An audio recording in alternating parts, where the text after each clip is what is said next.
That's right, guys and dolls. It's Z Show. Welcome. Welcome to my show. Greetings. Hope all you lovely ladies and gentlemen are doing well out there, wherever you may be on this beautiful place that we call Earth.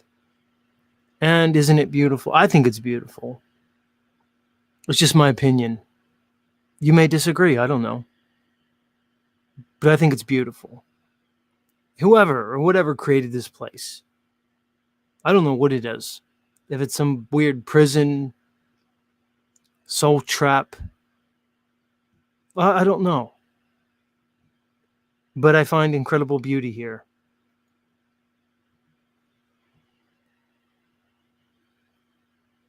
So welcome. And of course, there's a lot of ugliness, darkness, hatred, cruelty. That's the strange juxtaposition that we find ourselves in. But really, that's the whole point to this three-dimensional reality. We have these opposites that basically define each other. So strange. So strange. I stopped trying to figure everything out. I stopped trying to have an answer for every little thing. I realize now that's crazy. It's actually psychopathic. It's weak sauce. It's immature. It's so many things. So many things that aren't good. But that's what so many people are going to want to do. They're going to tell you they have all the answers. They have it figured out. They have it all. They don't. It's laughable. It's a joke. You have to laugh. That's the key. That's the one answer I'm going to basically impart. You have to laugh. This whole thing's folly. It's basically a clown show. It's a goofy, silly clown show. It's important to be humorous. And it's not always easy. But you have to find it within yourself, within your environment. It's key. But either way, welcome.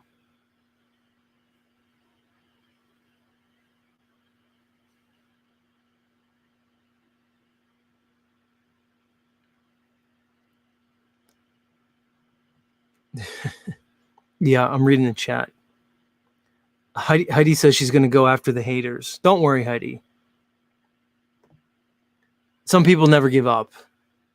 For we're talking about for a year and a half, they don't give up. It's just wild. But that's on them. Hey, it's the internet, everybody. This internet is a crazy place. In a lot of ways, it sucks. The internet was way better years ago. YouTube was way better. YouTube's horrible now. It's basically infiltrated by the Hollywood creep weirdos. My new thing is trying to go through and see who's popping, what's happening on YouTube. I've been checking out these popular podcasts from these so-called comedians. They're all horrible. When I say they're all horrible, they're all horrible. And I'm like, this is crazy. I could name 5 smaller content creators in our little world, in our little panelverse or truthiverse, that are orders of magnitude better than these massive podcasters. They're horrible. Half of them are drug addicts. They barely drag themselves into some studio. They crank out some mediocre podcast. And then it's a whole thing. And they're famous millionaires. And the quality of the content is complete shit. It's not even funny. Okay, it's normie, it's basic. It's low brow, low vibe, but it's not even funny at that. That's the part that Boggles my mind. It's devoid of heart and empathy, just like the music is nowadays. It's completely horrible.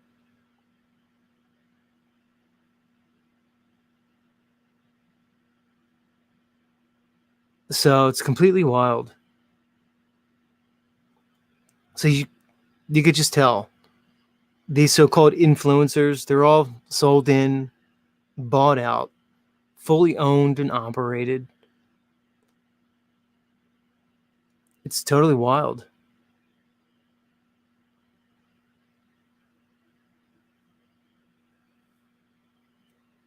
Yeah, like Christy Lee says, written by Chat GPT. That's the new thing with a lot of content. It basically all AI generated. First off, it's all AI voiced, which is annoying. And I've decided I'm not really going to play these like AI clips on my show anymore because they're horrible. But more than that, they're very likely just completely generated by AI. The channels, everything, they're all like, there's just countless. There's like an ocean of these channels where they all have maybe just like a few thousand subscribers, and it's just some kind of AI generated video about something, some story or some kind of celebrity. And I'm like, I agree with Stationary Pizza, Christy here. That it's just a computer generating a lot of the content. And then the other side of it, like I said, is these insufferable podcasts by these influencers. And they all have agents and managers. It's crazy. So, and it's some of it's mildly entertaining, but most of it's just garbage. It's not lasting. There's none of these creators that I'm like, yeah, subscribe, and now I'm like a fan. It's very few and far between. Yeah, and like Mr. One to One says that most of the subs are bots. I would agree with that too. When you see these people with like 1.4 million subs or 800,000 subs, most of them are bots. There may be a few that have that big of a following, but I agree. Everybody's plugged in. It's just so strange to me, this whole thing. I don't know how people fall for it. It's weird. Maybe it's young people, kids and stuff who don't know any better. It's very strange.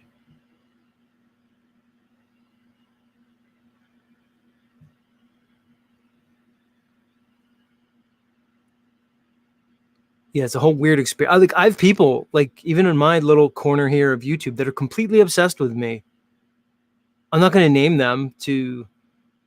I don't want to, reinforce their behavior, but they'll just come here completely obsessed with me for, like I said, well over a year now, with just crazy energy. Like it's crazy. It's crazy nuts.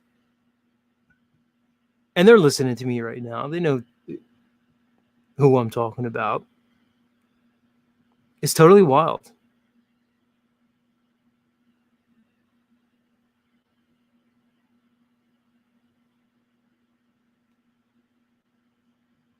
Sarah Breslin's talking about Mr. Beast. He gets 5 million views in 5 minutes. Yeah, the whole thing's nuts. Again, if you're plugged in, it's the new Hollywood. It's so weird how they co-opted us all into this online world, this influencer world. I've never watched one Mr. Beast video, but I know who he is. I went to my local convenience store and there's Mr. Beast chocolate bars right there next to the cash register. That's the thing. Once you get a little bit of clout, is you start putting your name on things. Energy drinks is another one. I saw the story about Jake Paul, one of the Paul brothers, and he has like some kind of energy drink, and he's being sued because there's some kind of like microplastics that they found in one of his flavors. It's completely wild. The whole thing's wild.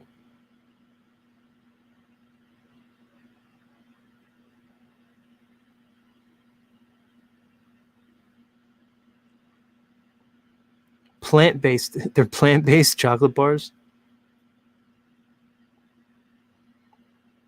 Yeah, who knows? I asked the guy, like the cashier. I was like, "Does anybody buy those?" Like I've seen the box there right next to the cash. Do people buy these? He's like, "I don't know. I think so." Who would get a Mr. Beast bar? Look, if you have a choice between Snickers, Mr. Good bar, like Good and Plenty, Scores bar, who loves Score bar? It might be the best candy bar, the Score. I think they know it too because it's the same price, but they're like maybe 60% of a regular candy bar, and they're amazing. Score, who's with me? So, like, who's going to go for the Mr. Beast chocolate bar over those tried and true brands that we all love?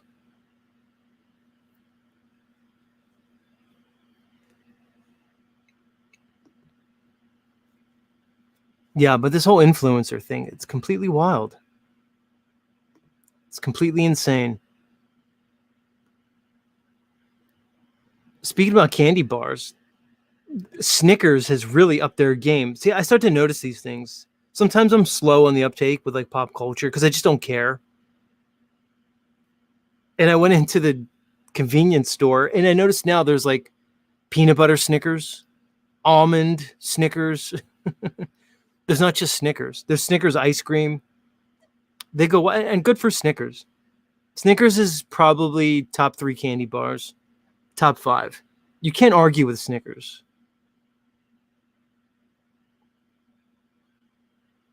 Yeah, Christy Lee. She says, Z, no one else loves Score except us. See, Christy Lee, we're meant for each other. It's too bad you're hopelessly addicted to dating globe lovers. I don't get it.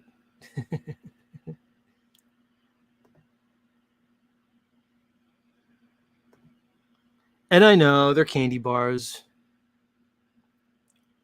Look, our friend MFT agrees. Snickers is best. Right on cue. It's hard to disagree with that, MFT. Like I said, top 5 at least. Although number 1 may be the plain old, plain and simple Reese's peanut butter cup. Like frozen, or at least refrigerated, but preferably frozen. That's hard to beat. Reese's peanut butter cup, or even the peanut butter M&Ms. I have a sweet tooth. I could just live on that stuff. I quit coffee and cannabis. I'm not quitting candy bars. As a matter of fact, every time I quit something, I substitute it with another vice. And now it's candy bars and soda. I've successfully quit cannabis and coffee, and now it's Mugs root beer, peanut M&Ms, Snickers, everything. Payday. Payday's definitely top 5.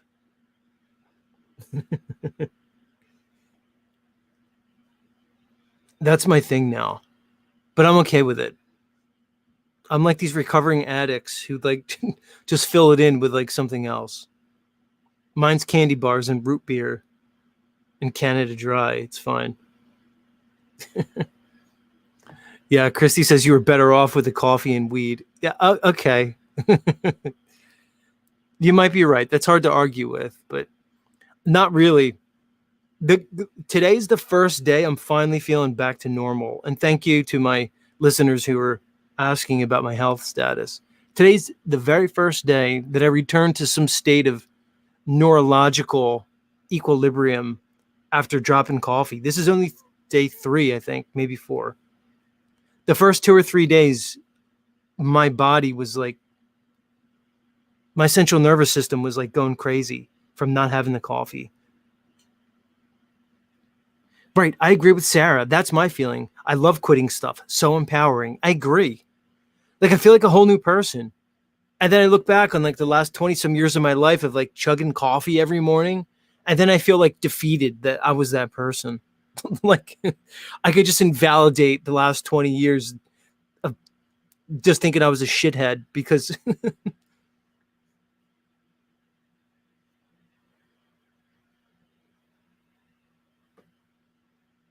and I don't really drink. Who knows? Maybe I'll introduce like a beer or some wine here and there. I never had a problem with alcohol.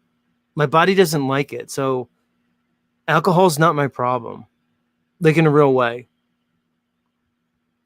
I'm a complete lightweight with alcohol. Probably the biggest lightweight you'll ever find. Put it this way, every single woman that I've ever been with, I don't like calling them women. I just call them chicks, ladies, whatever. They've all, without, all, without question, were bigger drinkers than me. Every one of them. Which always astounded me. You think I would have got used to it, but not. And I'm like, do the guys you usually date like sit here and drink this much with you? Do they drink more than you? And what do you think about me? Because like I can't drink. I can't even keep up with you. But these broads could really put it down. Hard spirits too. These chicks would drink like there's no tomorrow. I'll never forget this one chickadee introduced me to Red Bull and vodka. This was God, how long ago now? 13 years ago. Boy, time flies. Yeah, 13 years ago. This little chickadee was into Red Bull and vodka. And I had never like gone down that road before. I never like even had an energy drink. I might have had like one Red Bull in my life just to try it, to see what it was like. And we would go out to these like dive bars. She was like this dive bar chick. Oh, let's go meet my friends, blah, blah, blah. So I'd go because I was into her. I was thirsty. And and she was drinking Red Bull and vodka. So I would just drink it with her. I'd be like, hey, why not? Yeah, that's fine. So I'd go to the bar and get 2 of them each time. Talk about crazy. It's nuts. It's too much for me. I'm over all of it. I'm very boring now. I'm very boring. And I know these ladies, they want like the excitement. That's what they're into. They want the roller coaster, the ups, the downs. They want like the whole thing. They want the whole package. I'm not offering that anymore. Like I could do it. Like I could, you know, like on purpose, give you the drama, but it's not authentic. I'm extremely boring at this point. So I'm not going to give you the butterflies, ladies. It's just not going to happen. I'm not that guy. I'm the guy you date after that guy. I'm the guy you date after you date like the lunatic guy. That's what I notice about women. They kind of pendulum swing. It's like a back and forth thing. It's very bipolar with you ladies. It's so weird. Like the guy that they date after the last guy is always the polar opposite. They go from like gym bro, tatted up Chad guy to like the accountant. And then from the accountant to like, I don't know, like a biker. It's just strange. That's like the extent of the logic that most ladies use when it comes to their dating life. They just decide that they need to move on from the guy that they're with. So they find like what in their mind is the complete polar opposite of that and then just go for it. It's crazy. And somehow it makes sense in the end. I guess it all works out. I mean, the human race is still going. Y'all are still popping out babies and all the kids seem fine. They seem to be grow up. become adults, make more kids. The whole thing keeps happening. As fucked up as things are, like we're still reproducing just fine. And I don't even think like the destruction of the nuclear family unit. I don't even think that's the worst thing anymore. If people were just better with the whole, you know, village thing, community thing, we'd be better off. I mean, let's think about it. In history, you didn't really ever know who your dad is. What's the saying? Mommy's baby, daddy's maybe. We're only in this like little bit of time now, which is still relatively brief in the course of human history, at least that we know of, where we can like use DNA testing and like identify the dad. But that's real brief. For most of history, you know, you just had to keep your wife like pretty much under lock and key because you never know. The baby comes out and you don't know if it's yours or not. So this whole like, oh, mom, dad, children, insular family unit, it's still just kind of like an imaginary thing for the most part. You don't really know if it's your kid. Now you can know. Now you can find out. But I'm just saying, overall, you just kind of had to trust it was yours. There was a story. There was a guy. He was like a milkman in California, like in the 40s, 50s, and 60s. And years later, it turned out the guy had like hundreds, if not thousands, of children. And he was a fucking milkman. Somebody can probably find it. It was a crazy story. They just found out years later that the milkman story was true. He was just busy doing his thing for like years on end with these ladies. I love the realness of humanity. I love getting past like the bullshit stories, the Leave It to Beaver presentation that they gave us like on TV. I love getting by that. I'd rather just love humanity for what humanity is and accept it. I don't need to love like the idealized version of humanity. That's like doesn't interest me. I like the nitty-gritty part of it, which is probably why I'm so interested in and I get along so well with like, let's say, some of the dregs of society. I fit like better there. I didn't do well when I was white collar guy going to my white collar job. I actually had great disdain for almost everybody that I worked with, which makes me realize that was not the environment for me. I could recall when I was at the children's hospital and I would get there really early every morning, because not only was I a provider, but I was in management. So I'd get there before everybody. I'd open up the clinic, make sure everything was good to go as everybody started to arrive. And I remember walking in the morning early and I would see like the landscaping crew, like getting ready and getting out there as the sun was coming up. And in my head, I was like, I want to be them, which is weird because I like spent all this money and I went to school for all this time. And now as I'm walking in with my white collar on into my professional job, I just wish I was the landscaping guy. Like I wanted to talk to them. I wanted to eat lunch with them. Like all the doctor people and stuff were just vomits to me. They were complete vomits. Worst personality ever. Just I'm like, I don't know, just the way I am.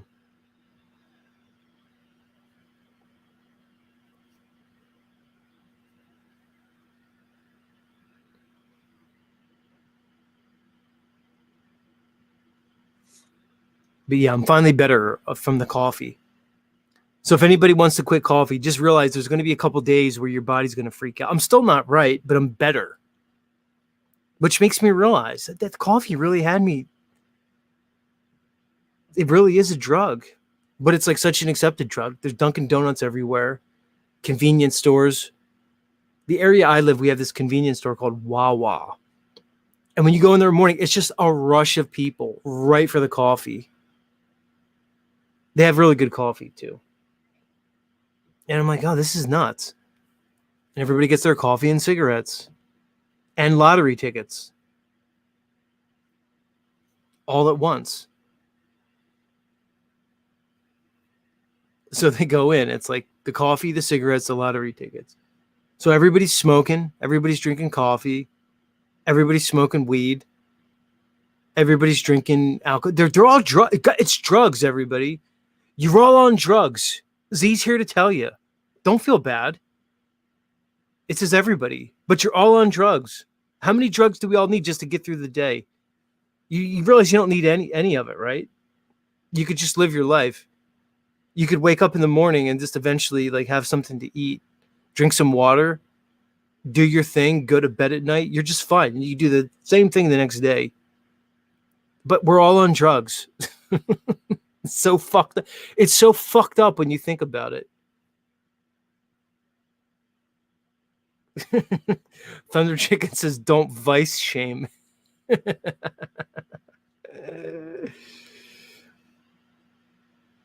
hilarious.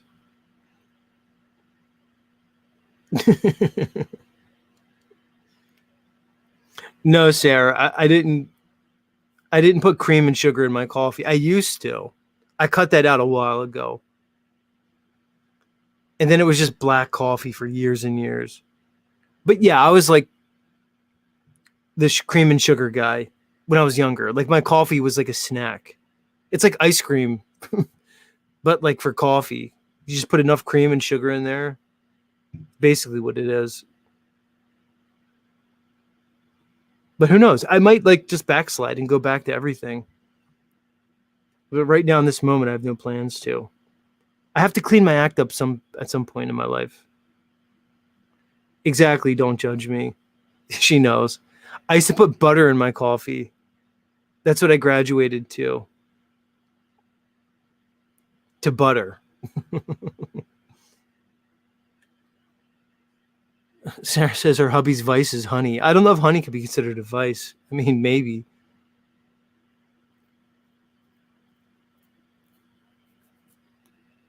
Yeah.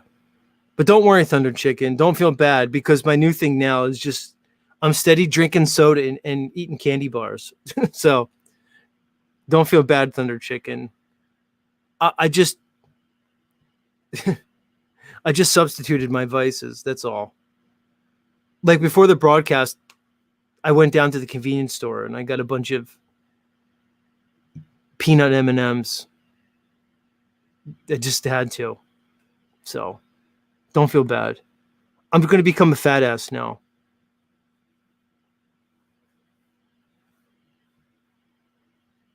That's going to be my new thing. Although I don't know. The main reason I quit cannabis was because it was make me just pig out and eat everything. So it might help me. I'm not sure. I'll have to see. Who knows?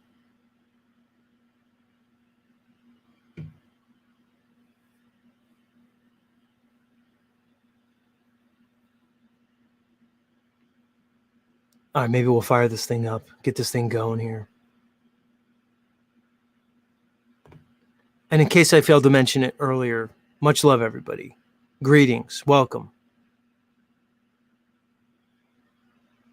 Welcome to our little corner of the interwebs.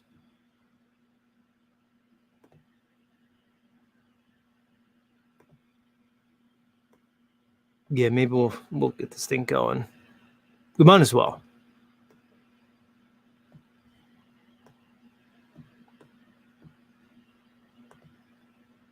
Where's my camera? Here it is. There I am. Hola, everybody. I don't even know why I put my camera on like when I do my intro. Just to like remind you guys that I'm here and I'm not a bot. So I don't know. It's weird. So I put it on. And I put the camera on sometimes when I'm like talking to people, like interviewing them or so it helps with the communication thing. Sometimes. Official opening right now.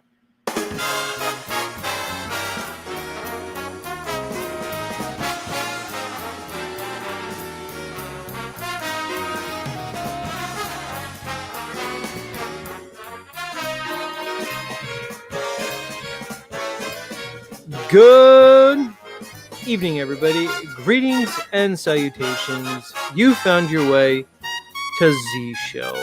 That is right. It is the end of the rainbow, the bottom of the rabbit hole. And as always, we are broadcasting live and in living color around the level,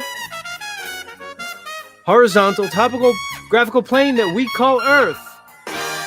That's right, folks. Strap on in. We are in store for a great show as always. We bring the real here. We bring the real. I don't have any managers or agents or these agencies that are pushing me into some weird, I don't know, like strata of like Hollywood stardom. I'm just Z here doing my show. Much love, everybody. Strap on in, and thank you for sharing your time here with all of these beautiful people. And who is here? Who's here? Mr. Gay Baxter coming at us. Much love. Mr. One says, Z, do you trim them holes in your beard? What? Queen of Swords coming at you. Much love. Sarah Breslin, the incomparable Capricorni in the house. Somewhere in time. Good to see you, as always, lovely lady. Mr. Three Fingers, the incomparable. Divine Spark, 313, Heidi in the house. Queen of Swords, much love. Mr. Thunder Chicken, rolled by Saturn, coming at ya. The incomparable Lonnie, back again, much love. Mental Pancakes, reminding us that most candy bars are now bioengineered. What isn't bioengineered at this point? I get it.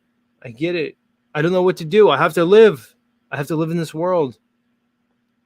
The lovely Stationary Pizza, a.k.a. Christy. Much love.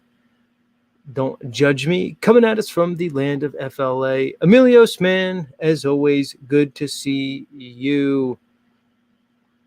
Mr. Smith W., as always, welcome. Hitting us with the numbers. He's reminding us that from Truman's death to the release of The Truman Show was 41,666 days. And to watch out for the 666. And that Harry Truman, the 33rd president, created the CIA. Good info there. See, that's good info.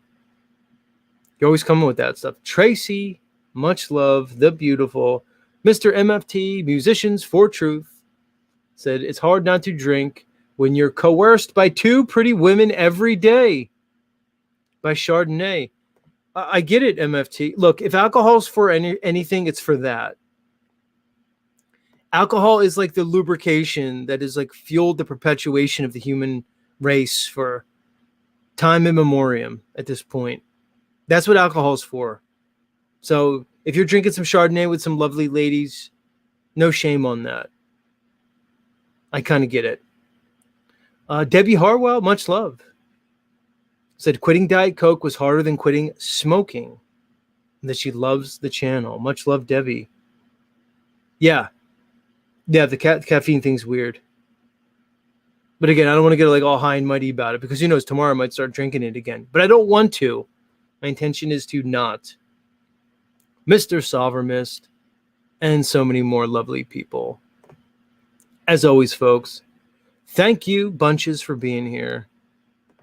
It's always a great time as we try to keep the vibes high on Z Show. It's about an intention, everybody.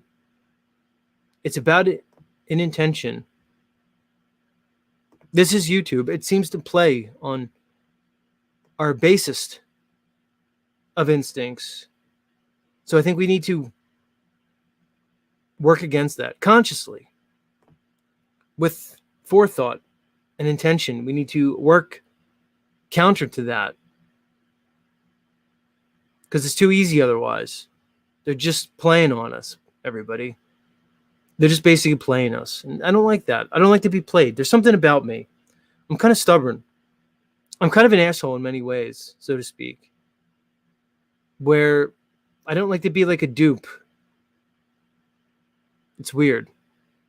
Something in me. So let's just not do it, or at least do our best not to. All right, y'all, let's listen to some music. And I'll be back in a few. Much love. Don't go anywhere.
Yeah, coming at you. That's the Flopatron. Somebody made that. Pretty neat. It's a bunch of like computer parts, floppy disks, I guess, and other things. Pretty neat. How they get the harmonies, the melody, the rhythm, all that stuff from a bunch of computer parts. Pretty cool. Love that shit.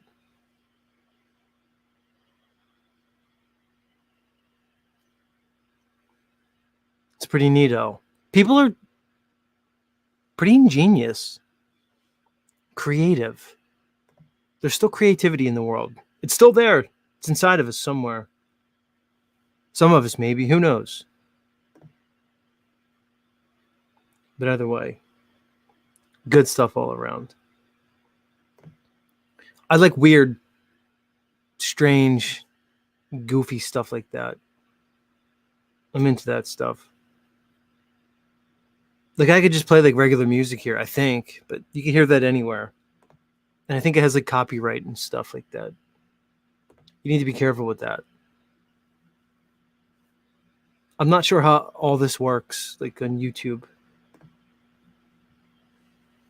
What they let people get away with, other things. Stuff like that. All right. Let's see. What do we want to get into on this fine evening here where I am in the US of A? I know it's not evening for everybody. For my Aussie friends, it's like 14 hours ahead. It's tomorrow for you all. Much love. But it's evening for me.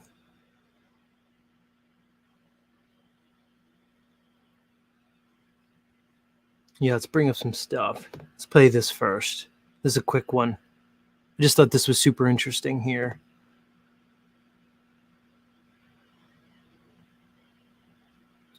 Oh, come on, computer. No, not that one. This one. Yes, here it is.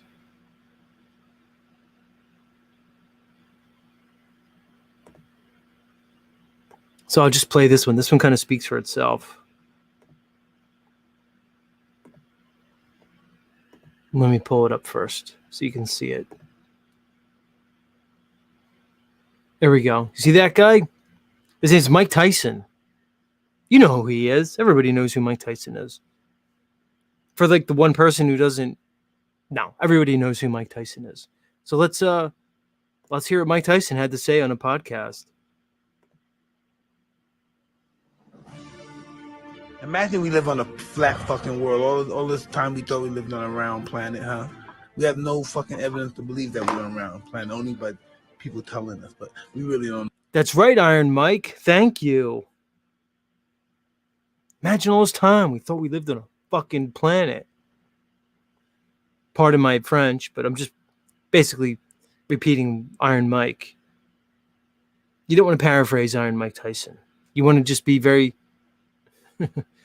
you want to be very clear, very true to his own words.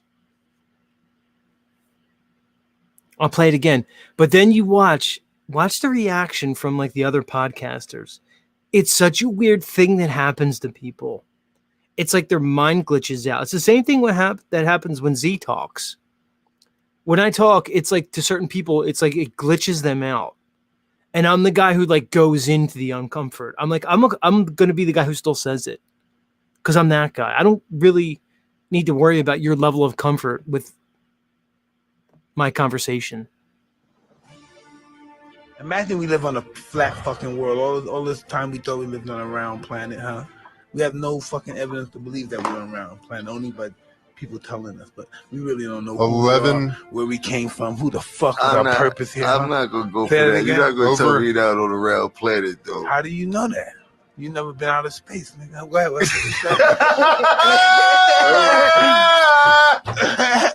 do you say? What do you say? Over 1,118 miles per hour. The wind? Yeah. So that would tear us apart. Like the one guy just lost his mind and just started screaming. I don't like what kind of laugh was that? It's just weird. People glitch out. It's such a glitch out factor. I love it. Just keep glitching people out. They need to be glitched out. They're all caught up. They're all caught up in the matrix. They're in some weird hypnotic state. Before they know it, their life's going to be over anyway. At least give them a shot, everybody. You know, glitch them out a little bit. Glitch yourself out. It's not going to hurt you. That's the weird thing about this matrix. Whatever it is. It loves routine. It wants you in the same mind-numbing routine each and every day. It wants you saying the same things, watching the same thing. Everything. They just want you doing the same stuff over and over again. There's ways to do it. I don't know. Jump in like a big vat of ice. That's going to be my new thing. These ice baths. Does anybody out there know anything about ice baths? That's going to be my new thing. I don't know. In the old days, they used to like give you electroshock therapy. They would just put a bunch of like, I don't know, like conductors on your head and zap you with a bunch of electricity right in your temples. Maybe that's what I need. Maybe that's what we all need. I don't know. Not medical advice, everybody. Do something. Christy Lee says she glitches herself every day. I don't know if that's a sexual reference, Christy Lee, but either way, I took it that way. I don't know if that says more about me or you, but Sarah says, Z, do you watch Jeff Doherty, the Christian whistleblower? Yeah, I know he's a big ice bath guy. I know that about Jeff. Believe it or not, Sarah, he reached out to me like almost a year ago. He saw my channel somewhere. I don't know. And he messaged me. And I never followed up on it. But I'd like to talk to Jeff. I like him. I've known Jeff like I've known his content for a long time. Like real long time. Like back when he was buddies with that with Heidi's friend. What's his name? Derek Bros. Do you remember Derek Bros, Sarah? And they had a falling out, the fiasco in the desert. Does anybody listen to what the hell I'm talking about? The Jeff Doherty, Derek Bros fiasco in the desert. It's funny you brought Jeff up. But anyway, yeah, he's into ice plunging. And he's been doing it for a while. Yeah, that's it. Global Witness. Melanie says they made up. Good. I'm glad, Melanie. I'm glad you told me that. Thank you for that information. Well, I know, Derek, Heidi, you and I should have a Derek Bros conversation one day. We should have that. We should do the Derek Bros conversation. We can go the Global Witness. And go into that. Seems like Melanie knows a little bit of thing. What was... God, only like maybe 10% of the people know what I'm talking. I'm going to talk about it anyway. Melanie, what was the wife's name? Derek's wife that everything went to shit. Oh God. Wasn't What was her name? I'm thinking Melania, but it wasn't Melania. It was something like that. Anyway. Yeah. I like both of those. She said, I don't know his wife's name. I'm trying to remember. Heidi knows the wife's name. So I'm sure after Derek's fiasco with his ex-wife, he probably had to do a lot of mending fences and repairing relationships with people in his life. Melania. Why do I keep saying Melania? Yeah, Sarah's trying to think of it. Yeah, that's one of my forays into trutherism. There was a time, was it Melania? Okay, I was right, Heidi. Weird. So I got it. So my foray into trutheism was long and winding, and there was a few years where I was on the Derek Bros, the Jeff Doherty, that whole thing.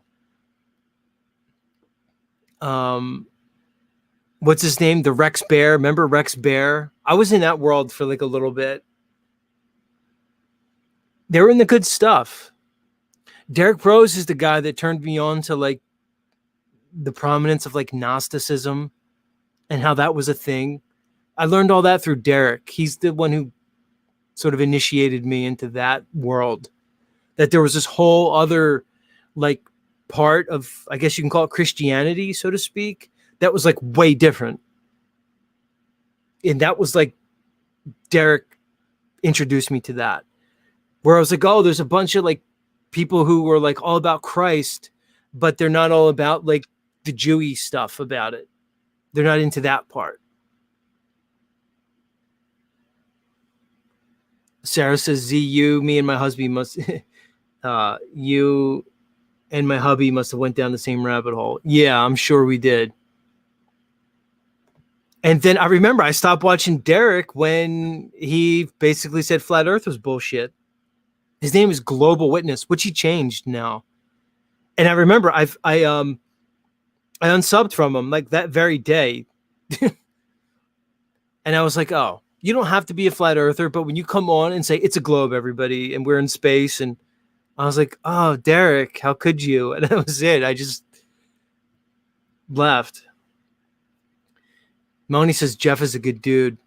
I know Jeff is involved in the FE stuff. I saw he was interviewed by my good friend Brian Stavely. He interviewed Dave Weiss.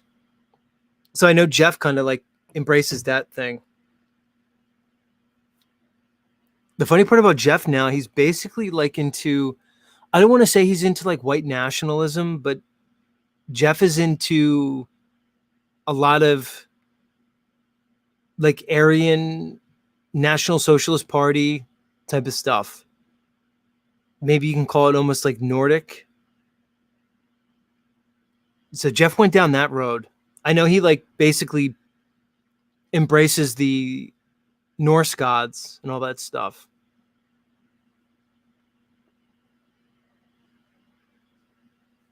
Yeah. Much love. Shout out to those guys. I would like to talk to you.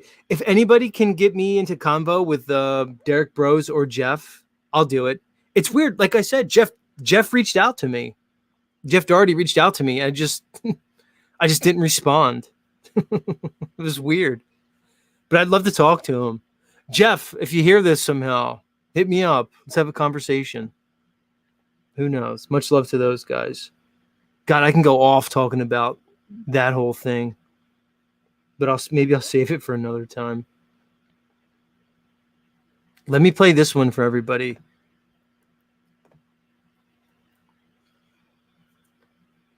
So a lot of people like to talk about the International Space Station.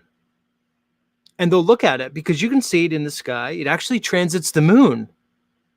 So you can see, like, first you can see like a light in the sky, but when it goes by the moon, you can actually see like the outline of it. And a lot of people would be like, oh, Z, you dumb. There's the International Space Station. I can look at it. It's right there going by the moon. You're an idiot, stupid flurf. Well, not so fast, everybody, because something doesn't add up about that International Space Station that we see going by the moon. Pay attention to this. I'll let this gentleman say it because he does so in a very eloquent way. Take it away, good sir. Good morning. Aloha from Florida. So several months ago now, I did my own little research online looking at airplanes transiting between the Earth and the moon. And then there's not a whole lot of them. And then I found the pictures of the ISS transiting between the Earth and the moon. They're just about the same size. If the ISS were the size that they claim and the distance that they claim, you would never see it. 253 miles, but yet the airplanes only 7 miles away look about the same size as the ISS. So at best, the ISS is 10 to 15 miles away, traveling 1,000 to 1,500 miles per hour, some type of mocked up high altitude aircraft. It is not a space station, and NASA is not a space agency, according to some in the CIA. If you want to hear more, go to Aloha from Florida. That's just me doing my rants. Or check out Vika Draza, Truth in Plain Sight, in our documentary, The Mechanical Realm. Thank you, good sir. I want you to just listen. This is how basic some of this stuff is. And the the incredible kahunas that these son of a bitches have with this deception that they're perpetrating on us all. He's making a very simple point. The ISS is about the size of a Boeing 747. The Boeing 747 is 211 feet. The ISS is 240 feet. Plain and simple, everybody. So look at the image of the Boeing 747 going across the moon and look at the one of the ISS. They're about the same size, but yet the Boeing commercial airliner, of course, is about 7.2 miles up. We know the altitude that they fly, typically the cruising altitude, 35,000 feet, give or take. But they tell us the ISS is 253 miles compared to 7 miles of the aircraft. They're both the same size and they look the same. I want you to really think, listen, I want somebody who might be listening to me be like, oh, Z, yeah, he talks about that flirt earth stuff, blah, blah, blah. Or somebody who's like casually like, oh, yeah, maybe it's like 50-50. Maybe it's like a globe and maybe the flat earthers are kind of right. But who could ever know? I want you to really think about this. Think about the difference between 7 miles and 253 miles and how much further that is. If you know anything about perspective and angular resolution and angular size, you realize this is insane. And look, the moon is the same size, which means the zoom camera that was used to take this is the same. Right here, everybody, just think about it. You can't refute this stuff. And again, it's so basic. And you might then think, well, how could they like mess up so bad, Z? Like they had to like think about this and people would figure it out. I don't think they don't care anymore. They're more interested in the indoctrination and the brainwashing to present you with a story that you'll just believe. And then they just give you like these props. Oh, fake moon missions in the 60s and 70s and Artemis and this ISS that obviously based off what they're saying and the size can't be no more than 7 miles up. Which is where a commercial airliner flies or a plane. Think about it, everybody. No, what is it, Z? Tell me what it is. I don't have to tell you what it is. I don't know what it is. Could it be like he said, like a retrofitted plane that's up there just flying fast? It has to be moving like 1,000 miles an hour, so it'd probably have to be a jet, some kind of jet. Are they able to put things up into whatever the heavens are? Is it a weird gelatinous firm type of substance? Is it water that's up there somehow? I don't know what it is. But I tell you what it can't be. It can't be a 240 foot wide and long ISS that's 253 miles away. That's what it can't be. Which just means that they're deceiving you. No, idiot. Well, if you can't tell me what it is, then why should I believe you about what it's not? Hello. That's not how like thinking works. You might want to work on the whole thinking thing.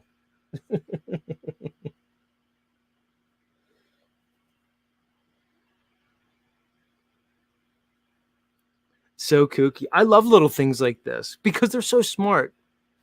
And I hate that like I knew this, but like I forgot it. And because like it's so easy I remember my one friend, I didn't even talk about flat earth with him, but I was already a flat earther and I was hanging out with like a buddy from high school and we were like smoking cigar. I don't smoke cigars, but he was smoking one and I might've smoked one just to hang out with him. I remember he got his phone out and then he looked up. He said, see that light up there that's moving? And we saw it moving. It moves pretty quick. He goes, that's the ISS, man. How cool that there's a space station and we could see it right above us. And in my head, I'm like, oh, dude, yeah, I see that light up there. Like, why didn't I have this information to be like, all right, well, let's wait till it goes in front of the moon and let's look at it with like a telephoto lens. And then let me tell you how it's impossible. It's so crazy, man. So wild. But yeah, thank you to that guy for pointing out the obvious. I just want the whole world to know this. I want the FE thing to break. I want it to break. I want it to blow up. I want to see what happens. I've been waiting for years for it to happen. It's inching towards it. I don't care what anybody says. You can make fun of me all you want. You can say that I'm nonsense or that I'm wasting my time. I don't care. Go ahead. Fine. Do it. I see what's going on.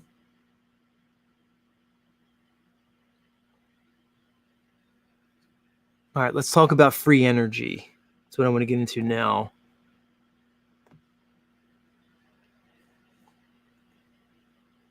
So there's a lot of evidence that in the not too distant past, humanity was engaged in building massive cities, great structures, these Gothic cathedrals, these grand buildings, architecture that very likely utilized some type of free energy that exists right in the atmosphere or the atmos. Some call it the ether. But we see evidence that these buildings seem to have been functional. Some people have labeled it the term Antiquitech, which is these antique buildings that were basically technology. They were functional. And how cool is that to think that we have these grand cathedrals, well, at least we call them cathedrals today, that were these functional machines that were integrated with humanity. And people say, well, where's the evidence? Okay, I could see that they built these and they have certain the structures were built with like a certain ratio and certain dynamics. And we see these huge spires that go very high up in the air. But where's the evidence that there's electricity in the air? Well, I don't know. Let this guy talk about it. Hi, gang.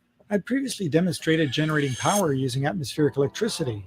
A hexacopter was used to lift one end of a wire high up into the air. Meanwhile, the other end of the wire was connected to a corona motor near the ground. Electricity then flowed through the wire and corona motor, making it turn. In this video, I'm going to explain how it works.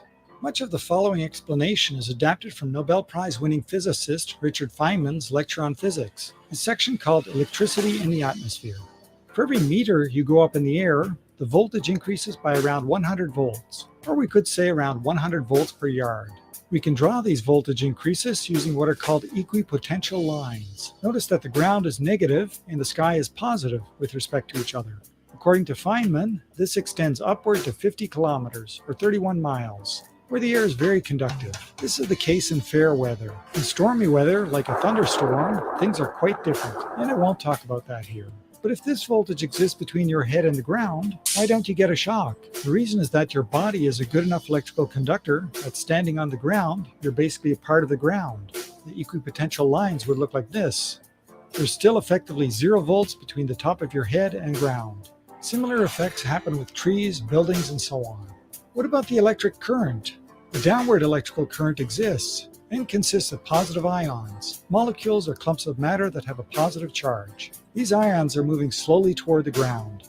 The current density from these ions is very small, around 10 microamps or 10 picoamps, crossing each square meter or yard every second. So in any small area, there's not a lot of power. And that's the explanation about atmospheric electricity adapted from Feynman's lectures. To take advantage of this atmospheric electricity, we electrically connect one end of a wire to the ground and lift the other end up into the air. In our case, we got good results at around 120 meters or 390 feet up. At 100 volts per meter or 100 volts per yard, that's 12,000 volts between that height and the ground. But just as with you standing on the ground, the wire is an electrical conductor, and so is also at ground potential. Looking at the equipotential lines around the wire, that voltage of 12,000 volts exists between some distance away from the wire and the wire.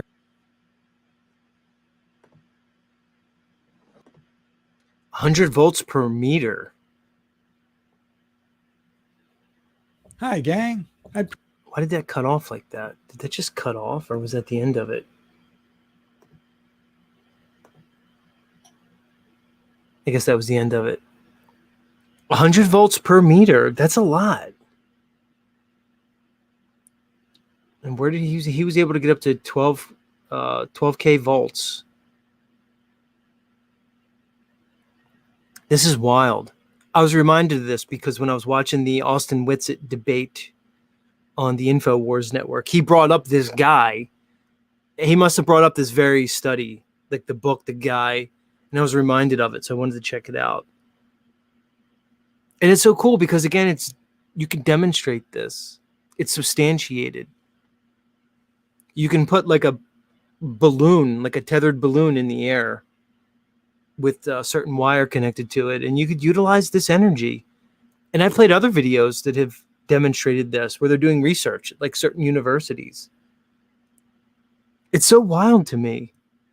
And the best part about this whole thing is that it appears that this was known. This was known throughout history in the not so distant past. I'm not even talking about like some ancient Atlantean civilization that was wiped out. I'm probably talking about not that many generations ago, with buildings that still exist today that you can go in, you and me, at least the ones they didn't destroy in all these great fires in the late 1800s. And they said there were world fairs and they ripped them all down. A lot of that stuff is crazy to go get into, but it's just so wild that there's buildings that exist today. We call them cathedrals, that evidence that humanity was well aware of the ionic potential that existed in the atmos and was utilizing it. It's so crazy to me. I love the realness of this world and mankind.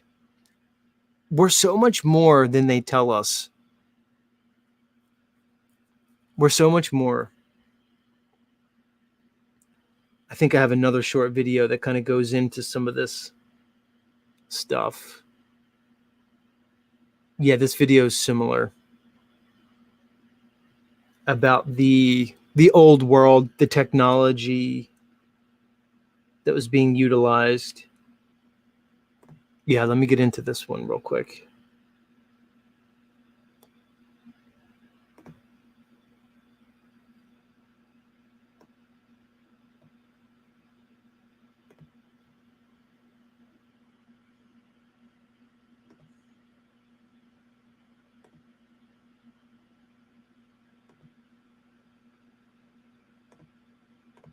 Reasons I think they whited out the skies were because of airships. Take a look at this bird's eye view drawing from 1855 of New York. This is just one of many depictions of airships long before their time. Depictions that go back thousands of years, like the flying Vimana in India. Heck, you didn't even need a mooring station for some of these airships. You could just drop a ladder. But it's not just artistic depictions we have of airships. What we do see is the infrastructure already long in place and quite advanced tech for the day, with mooring stations being able to be put up anywhere from the middle of nowhere to the middle of the water to the most cold remote place and to many of the structures. The cities were all built for airships with mooring stations all around, all those empty bell towers now.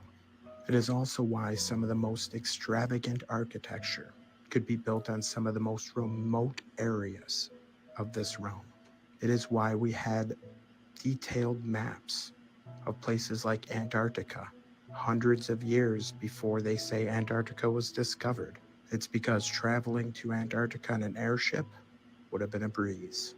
But we are told one false flag grounded these ships. But in fact, I still think they're flying around today. Think of those cigar-shaped UFOs hidden high up in the skies. Yeah, good stuff. I like what he said there, that the mooring stations still exist, these like bell towers and these huge spires.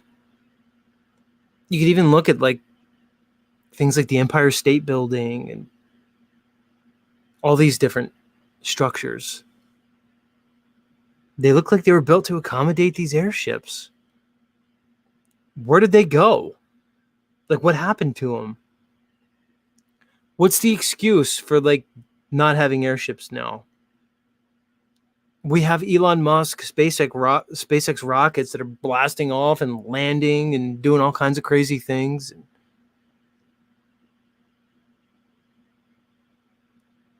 This is crazy. We can't have airships? What's the problem? What are they afraid? People are going to shoot at them or something? You can probably build them so they have like multiple chambers. But they got rid of the airships. It's so basic. Like this stuff was like common in the 1800s. Along with their free energy devices that they had, multiple of them. It wasn't just Tesla.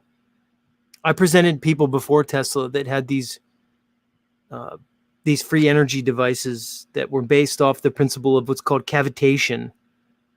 And they used certain ratios to build a energetic resonance within a chamber. It was mainly based on the 369. That's why Tesla was so keen to reference that.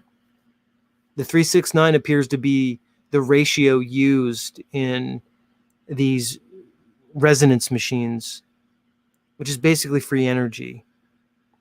This was all known in the mid 1800s, not to mention these airships. And then by World War I, it was gone. Everything was combustion engines, flight based on airplanes, which is lift centered around what's called the Bernoulli effect, which is just thrust and like wings, kind of like a bird. And no longer did we have these flying arrows or these airships. They were very elegant too. Like, what happened to all that stuff? It's crazy to think that we had this very advanced technology in the 1800s and they just got rid of it. It just was forgotten or hidden, thrown away. Very likely because it's not profitable. How do you centralize that technology? If each household can generate their own energy using, let's say, charged ionic particles in the air or some type of resonance-free energy cavitation machine, where's the profits? Where's the big industries? Where's the multinational corporations? Where's these huge conglomerations and these utility companies that have some type of, it's basically like an oligarchy, and they just engage in collusion and they're able to run things from the top down. It's completely insane. It's totally wild.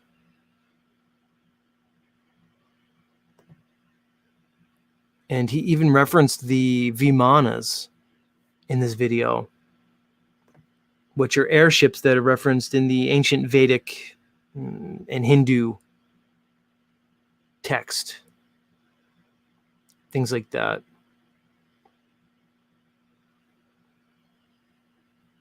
Speaking about free energy, let me play you this. This guy is showing, he's claiming to have created a perpetual energy machine based on magnets.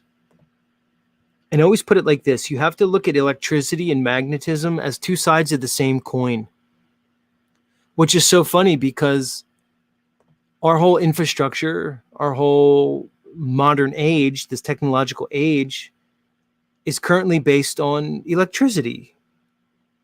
But we never hear about the other side of that coin, which is the magnetism. They work together. They're basically the same force. They're just equal and opposite. Like, let's say dipoles of the same force.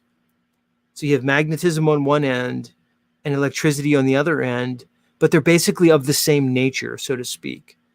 Well, with that in mind, you can create machines, magnets that create electricity, and electricity that creates magnets. It's the same idea. There's no difference. And check out this machine that this guy made. Calls it a perpetual energy machine based on magnets that generate electricity.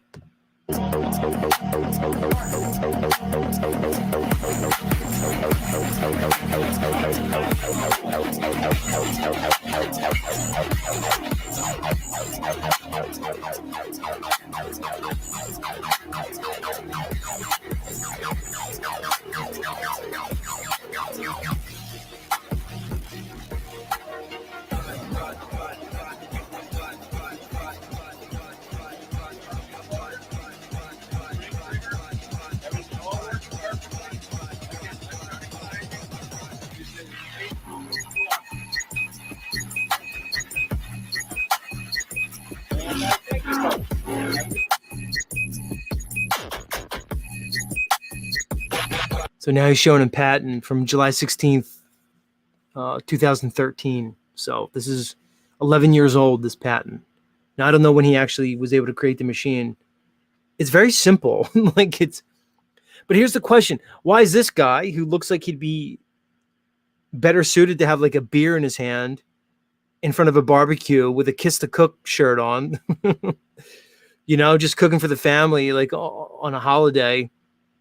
Why is this guy creating this machine and not like Mr. Genius Elon Musk? I'll tell you why. Because there's no profits in it. Because I could create this machine. You could create this machine. We could sell it on the corner and give everybody free energy. That's why. It's completely goofy.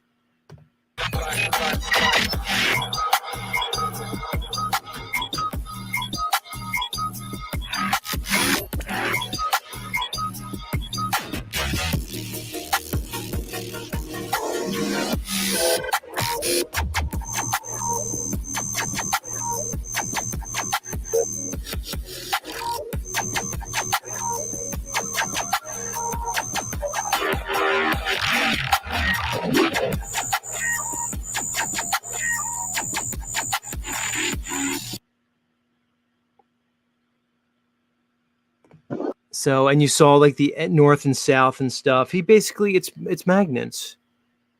It's basically a dipole, and you use the equal yet opposite forces that either attract or repel. You might have to start the machine. Maybe you crank it to set it in motion, and then it goes.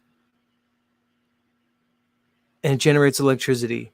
Plain and simple. Here's the rub. They knew about this stuff. They just hid it. That guy's not a genius. He probably just read a book from like the 1800s. And then put it together, like in his mind. And then made it. So again, why is that guy? Why is the guy that looks like the guy that works at the local hardware store building a perpetual energy machine in his garage? Where is it? What's the problem? Why isn't everybody talking about this technology that has existed for basically going on 200 years now? Completely insane. Totally nuts.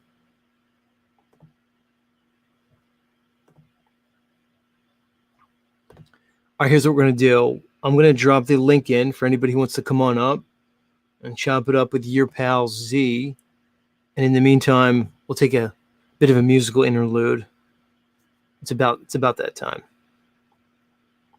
So like I said, the link will be in the chat. Feel free to come on up. Lend your voice to Z Show. We are here holding it down. Somebody's got to do it. Somebody's got to come on and tell you about perpetual energy. I know I'm not the only one, but we need to just keep doing this. Or not. We could just roll over. Accept our fate. Right now, I don't want to do that. I'd rather come on here and talk about this. See where it goes. All right, y'all. Much love. More Z Show in a bit. Like I said, links in the chat. Come chop it up with your pal. Ain't got it. Hell no. Come on, man. Now I'm gonna get funky for you. Hey, play Planet Rock. Yeah!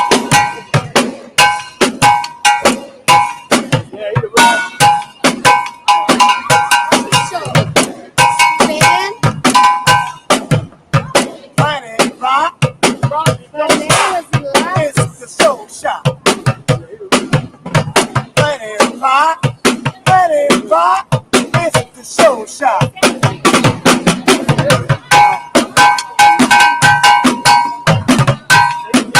$3. Come on, man. You gave me $3. $3.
Only $3. $3 for the picture. Come on, man. You know damn well. Let me know this is damn well. Let me get rich right here. I'm trying to get rich. I can't get rich if y'all come by. Take it down. Stand up. Walk, talk, look, see, and don't get. Hey, man, go sound.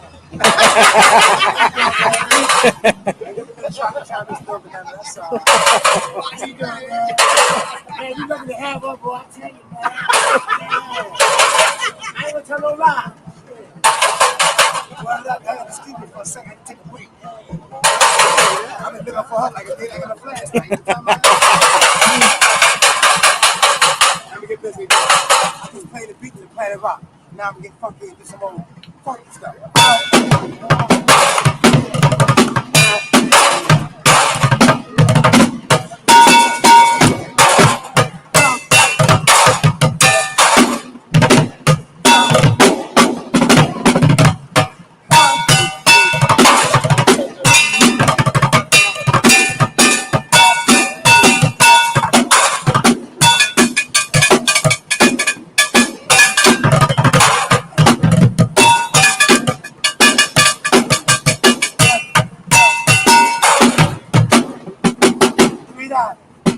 $3. Only $3. $3. Three.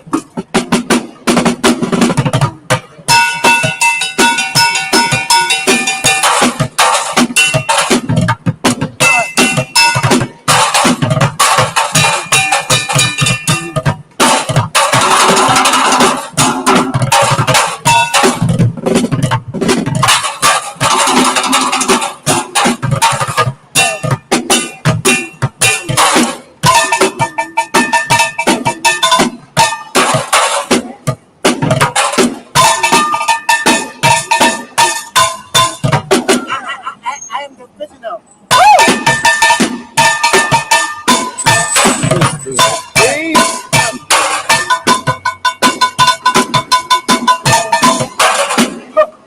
Get down.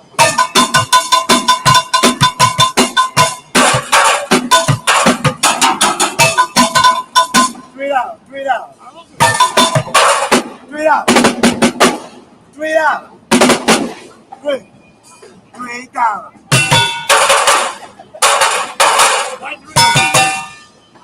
I charge $5. Hurry up and give me the damn $3 while I'm on sale. Hurry up. Hold on the damn show. You know damn well you ain't gonna go in your damn pocket and get $3, right? I can't tell, go in your pocket right now. Come on, hurry up. I'm trying to get rich around here. $3. Okay, there you go with that damn dollar. $3. Hurry up. Hurry up. Y'all holding the show up, man. When I put this on YouTube, easy too. I already paid. You watching the show too. That's the original Pots and Pans. He is the man, and he wants his $3. Give him his $3. All you cheap people, listen to a man playing his heart out. You don't recognize a genius when you see one? Just because what? He's a black guy on the streets of New York? You don't give him his $3? How dare you?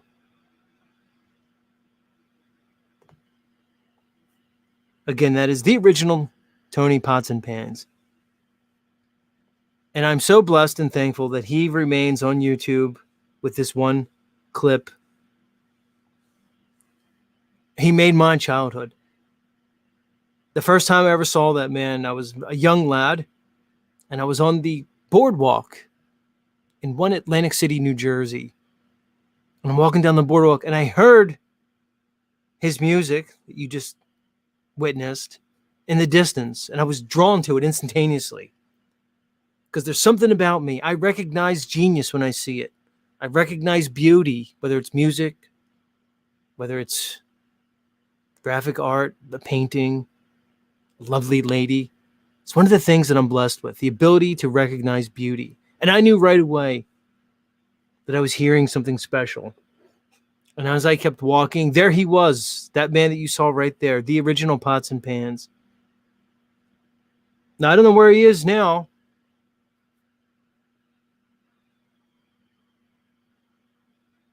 I don't know where he is now, but bless your soul, Mr. Pots and Pans. And believe me, the guy wasn't hurting. He was making money. People were throwing him those $3. But when I saw him, it was $2.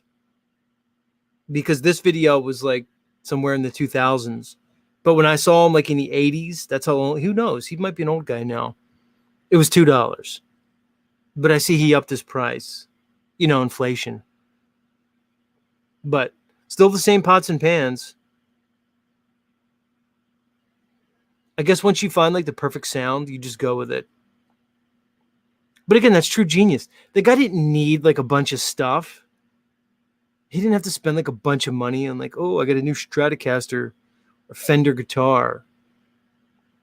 No. Pots and Pans is all he needed to entertain,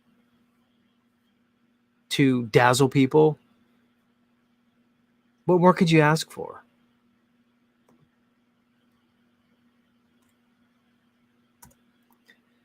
No, Christy Lee dolls. I don't remember the spoon lady, but on the boardwalk there was a lady who had no arms and no legs, and she would play the keyboard with her tongue. That was her thing. She was a black lady. You could probably look her up online.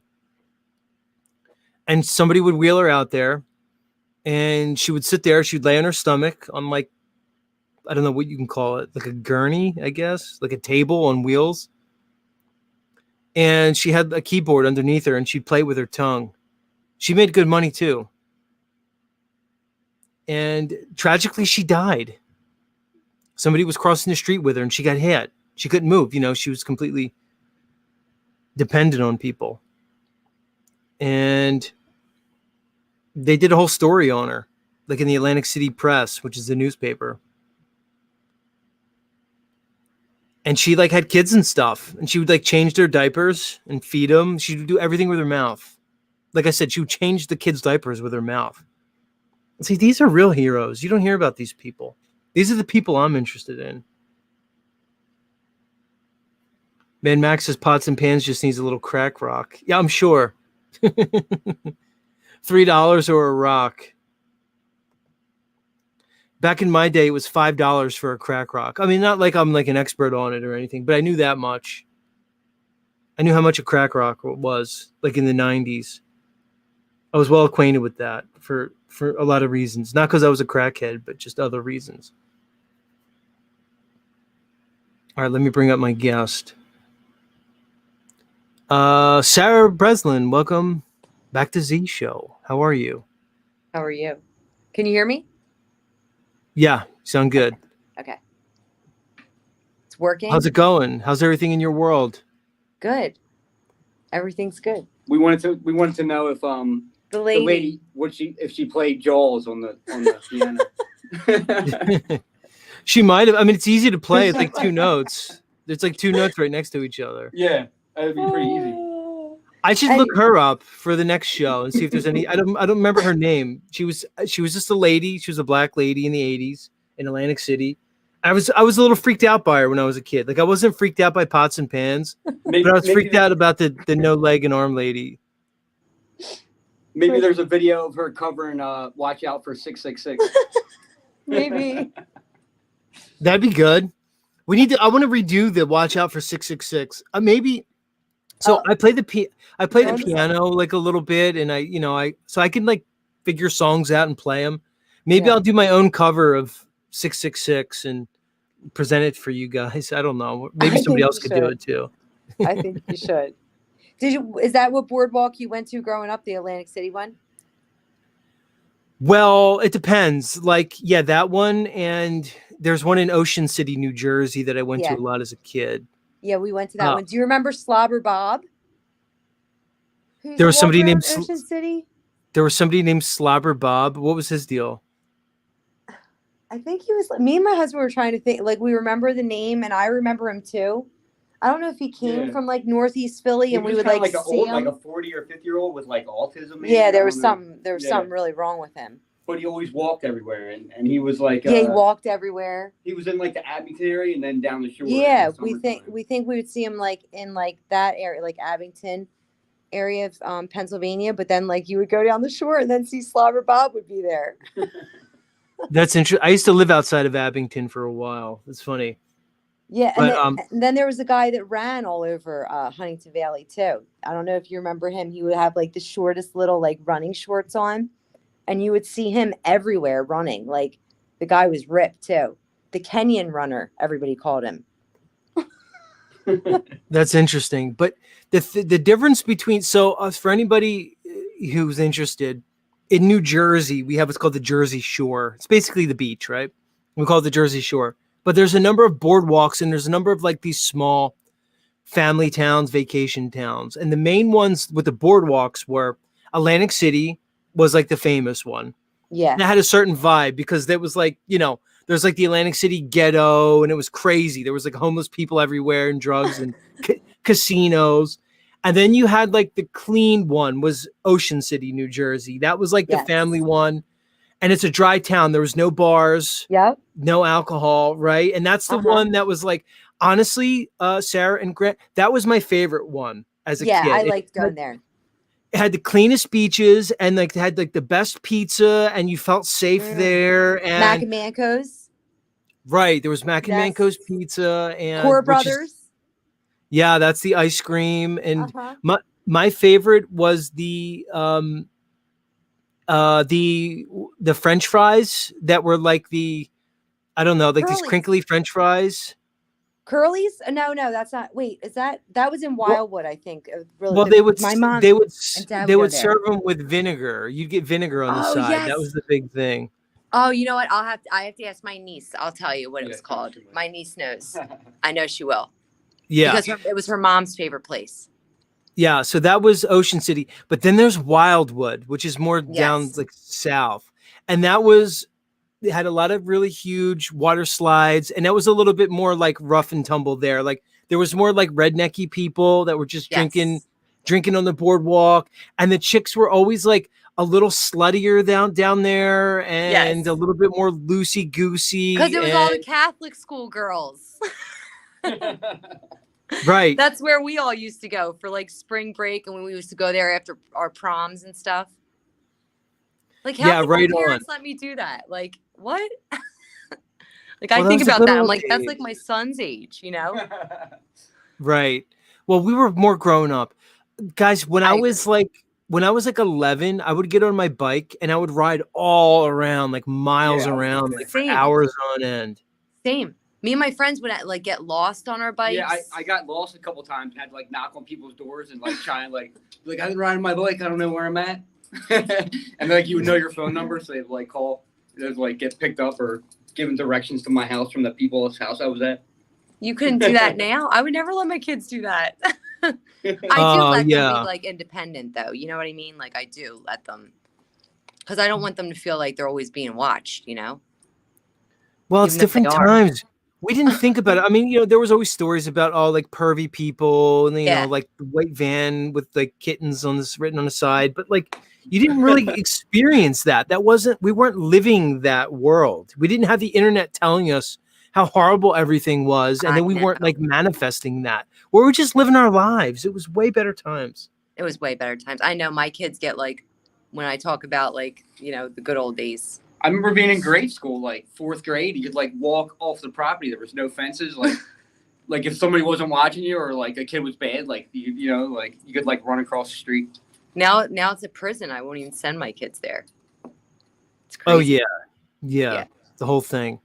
So let me ask you guys a little bit of a left turn. Did either of you watch the Austin Whitsitt InfoWars thing? Yeah, we both did. Yep. You both did. How did you feel? What was like your thoughts? I just think like at this point, like people, like once you hear it, I think there's no excuse to say otherwise, you know? It's so silly. Right. It's crazy like for me now to think like how crazy the globe model is and that people like believe like just how crazy, like I don't know for sure, you know, like it's definitely not a globe. You know, it's like flat, but it's still like who knows what it could be like. Yeah, it could be anything. Or, you know what I mean? Like in but it's not a ball. Yeah. Right. It could be a million things. Like, why do we have to? What I always say is this: I'm like, I'm not like a crazy psychopath. I don't have to in my head know and tell you what's in the sky and who made it and how everything works. That's crazy. And the fact that everybody thinks that there's a bunch of smart people in like these universities and that could tell you like what's going on everywhere. That's insane and so stupid. I don't even want people to tell me what's going on. I feel like that's why they have it on Alex Jones too, like because like it kind of puts it out there and gets him off the hook from the flat earthers. But at the same time, if he's against it, the people who really follow him for him and his show will still laugh at it, you know. And it'll be like that until, you know, he either endorsed it or if he just keeps going against it. Like a lot of people will go against it. Like, so. Like, will not even look into it. You know what I mean? Yeah, the whole thing's wild. And then I saw a bunch of people in the FE community were like ripping on Whitsitt. I mean, like they were taking hours. I saw people who did multi 5-hour streams, like for a total of like 12 hours, they reviewed his appearance. And they just ripped on Austin the whole time. And in my head, I'm thinking, you're all just drinking haterade, like, Yeah. because you're not there doing it, and you wish it was you getting all the attention, and you want to be Yeah. the special boy, and you want to have all the subscribers and the memberships, and you want to be making the money, and Uh-huh. you're all feeling a certain way about it, and you're all fucking ripping the guy. It's such a bad look on these people. I hate know. it so fucking bad that Yeah. they act like this. It actually makes me sick. It turns me off to the whole thing, and I understand why people don't even want to talk about it anymore, but there's certain of us that once we kind of like see the thing, and it's like Grant said, everything becomes laughable. It's like the thing I played earlier when people say, oh, look, you can see the ISS going in front of the moon. There it is. Oh, well, it's funny because it's the same size as a 747, which could only fly no more than 7 miles. So how is the ISS at 250 miles away look exactly the same as the airplane with the same zoom lens? It debunks it right there. And the thing is, right there, if people should go, I need to think about that. Let me question. But they won't. They'll disregard it, and they just want to go about their lives. Well, what do you think it is? Because your parents and stuff, is it that they don't want to be like the outcasts, and they don't want to be like weird and shunned from the society? Like, what are your thoughts on that? For sure, that's why I think. I don't know. I was thinking for a little bit, like my mom and my dad both had like these big from like like a scar on their arm, like a cigar burn. But I don't want to say, but my dad's got one of those. Yeah, and I was wondering if that was like some sort of ultra like brainwashing type of thing. I think it was too. I think it was. Well, it's weird because the boomer generation seems to be like the most mind fucked. It's weird. They are.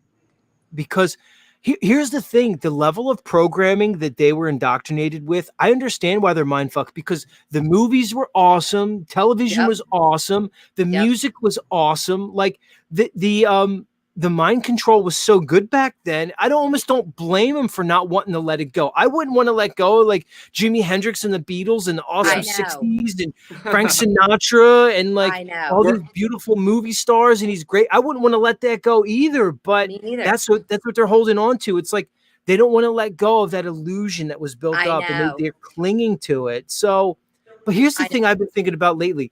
You don't have to let it go. It's like I was saying the other night, like I still watch like movies about space and I like them. Yeah. I watched Rebel Moon, the ones you said yesterday. Yeah, Grant watched that too. Did you like play G.I. Joe when you were little?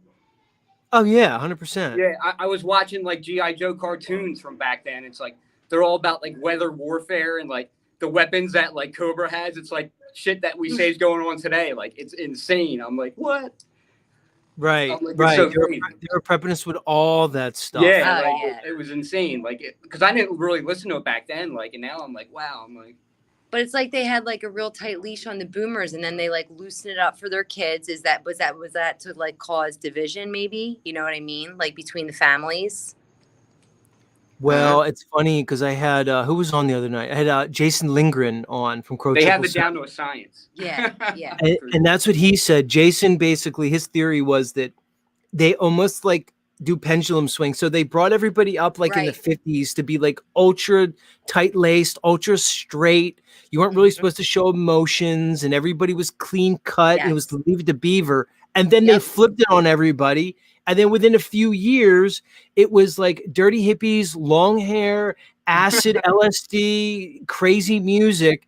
And then now you had this one generation of parents basically at war with their kids because they had completely different ideologies, completely different culture. And it seems like they're doing it now. I can see the pendulum swing even now. I saw how the 80s were, then into the 90s, and then you had the beginning of the 2000s. And now everything is swinging back to loosey-goosey. Like, it's almost like there's a new sexual revolution going on, and it's almost like they let up on the censorship, and you can see these comedians that are being more politically incorrect, where just like 7 years ago, it was like, like it was like #MeToo, and everybody was so uptight. And it's like you watch how they swing society back and forth. And to me, I agree. It seems like they're engineering this on purpose. It's totally wild. It totally is wild. The whole world blows my mind. Like I think of it like 100 times a day. I'm like, what is going on in this place that we're at? That's what like Derek Bros made me start seeing. Like he was talking about like a lot of like Bible stuff, but it made me like look at stuff like different ways. I don't know, like it opened my mind up somehow. Like not even the stuff he was talking about, just like listening to what he talked about. I don't know how to Yeah, explain that's what I was telling you. That's how Grant started down the rabbit hole. it. And he would listen to this let's stuff. and let's I'd talk be like, about that a little bit. Let's Yeah, talk yeah. about because I was into Derek for a while, and it was So the was same Grant. thing where I knew he was weird the whole time. Sorry, but I still like because He, he always like, played couldn't like stop. music, like he was like trying to like brainwash you as he talked, you know. With like the horses running in the beginning and stuff. Like oh I would yeah, like tell Sarah to watch it. She'd be like looking at me like out her eye like sideways, like is he serious? Like why do you want me to watch this? Like, I'd be well, like, I'll Grant, leave you you. know, he was a major guy, not only in Hollywood. So he was the manager for Cuba Gooding Jr. Right? He yeah, was his, I know. What? and they were friends. He was Cuba Gooding Jr.'s And he went to like manager, prison or something, right? Like for something. and he went to jail on a trumped up gun charge later on. And he was involved. If you remember that movie that Cuba Gooding Jr. was in, and I think Robin Williams was in it, was called "What Dreams May Come." Yeah, I remember that. Yeah. And it was like about, so he dies and he's in the afterlife, and so Derek Bros was involved in the production of that movie, and he was Cuba Gooding Jr.'s manager, and Derek Bros was like a major executive for like IBM. And wow. then after his IBM years, he was involved in one of these. Remember how like in the 90s there was all these websites, I forget what where you can like download music. Yeah, I was saw him Yes. like he would play like on a show like him at like the hearings. Right. For, he was in front of Congress for yeah, that in front of stuff. Congress and stuff. What? Exactly. Yeah. So he was See, a I big was paying exec. attention. He was a big tech executive. Then he went to Israel, and he was running a tech company in Israel. So Yeah. he had all these weird connections. And I think Yeah, it was what very happened strange. was, I think he got a taste of what the whole control structure is about.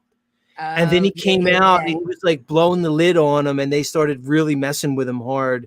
But Yeah. there's weird parts to him. But Grant, even looking back on it, he seems legit to me. Like I don't think he was like some weird Oh no, plant. Grant likes him for sure. Yeah, like I think he was like goofy and weird. He's off the map now because a bunch of crazy shit went down in his life. He started like I guess you can call it like a church or a ministry. Yeah, I and That's remember. the Yeah. last thing I think I heard. Yeah. so he got married to this lady named Melania. It's Melina, I think her name is Melina. And long story short, their like relationship went to shit, and she alleged like domestic violence, and now he's kind of like gone off YouTube, but he still has this huge following, and he still Yeah. kind of has this like ministry, which is so weird. But So weird. I don't know about you, Grant, but I unsubbed him the one day he came out against the flat earth, and he didn't just say, I don't know. He was like definitive, like it's a Yeah. globe. You're dumb if you don't think it's a globe. And how could you not? And I unsubbed him that fucking day. I was like, that's it. I'm unsubbing him. Yeah, I stopped listening to him for a Yeah, while too. Yeah, Grant did Even too. Jeff Doherty was kind of against like flat earthers for like a second. Not maybe like really out loud, but he didn't like approve of it, kind of, you know. And then, and then when I saw he went flat earth, I was like, oh my god, I'm like, I love him now. It was wild that he went to flat earth, because I saw him like, interviewing like Dave Weiss, and he was talking about flat earth, and I was like, all right, cool. He at least gets it. Right. You know? He was like had a guy on his show from like Rex Bear's like channel. I Right. forget like what for, but he was like talking like all this like space stuff. Like after Jeff came out, like that he was like didn't believe in the globe. And the guy was like doing it on purpose. I could tell, like saying like it's stupid to think like this or that. I forget who the guy was, but it was pretty funny. And Jeff just like kept it cool. He didn't like bust his But balls or Rex anything. is like, because I like what he says too, Yeah. but then he is like such a like fucking space junkie dude. Oh yeah, well he did, and I unsubbed from Rex because the same thing. He started we don't making watch him at all. because the flat earthers started, right around 2017, 2018, when Yeah. flat earth started really ramping up, and it was already out for a couple years.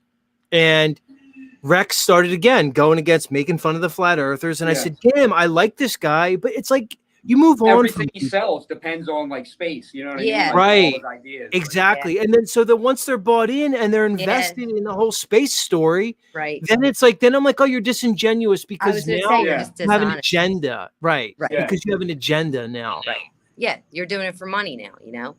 That's probably why they had like the whole UFO thing out first before like flat Earth, so it would like take away like because being the aliens, and it's like gonna have to pull you away from that a little bit. Oh, but I was going to ask you, do you remember the billboard on 95 that said like research flat earth? And it was right around like when we all like started, finding out.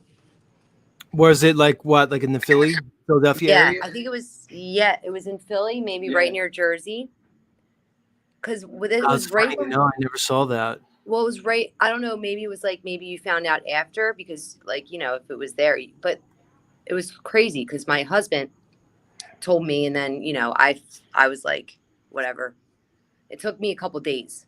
It took him like a minute. As soon as he heard it, he was like, those fuckers were lying. I knew it. And then he tried. I remember being little. He told everyone that he saw.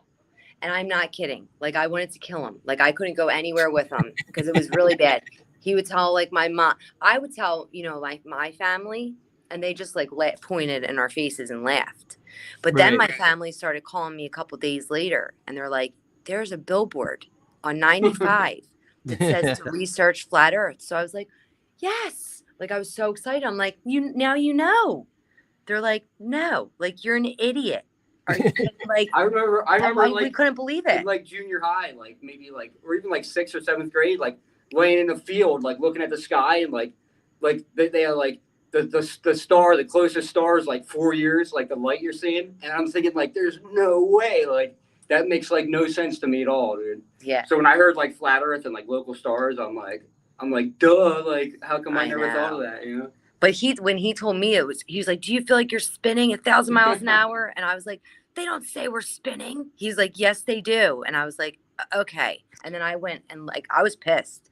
I was like slamming doors in his face. He was like following me around. Like, I'm telling you, I was like, get out of my, like, I was really, really fucking mad. Right.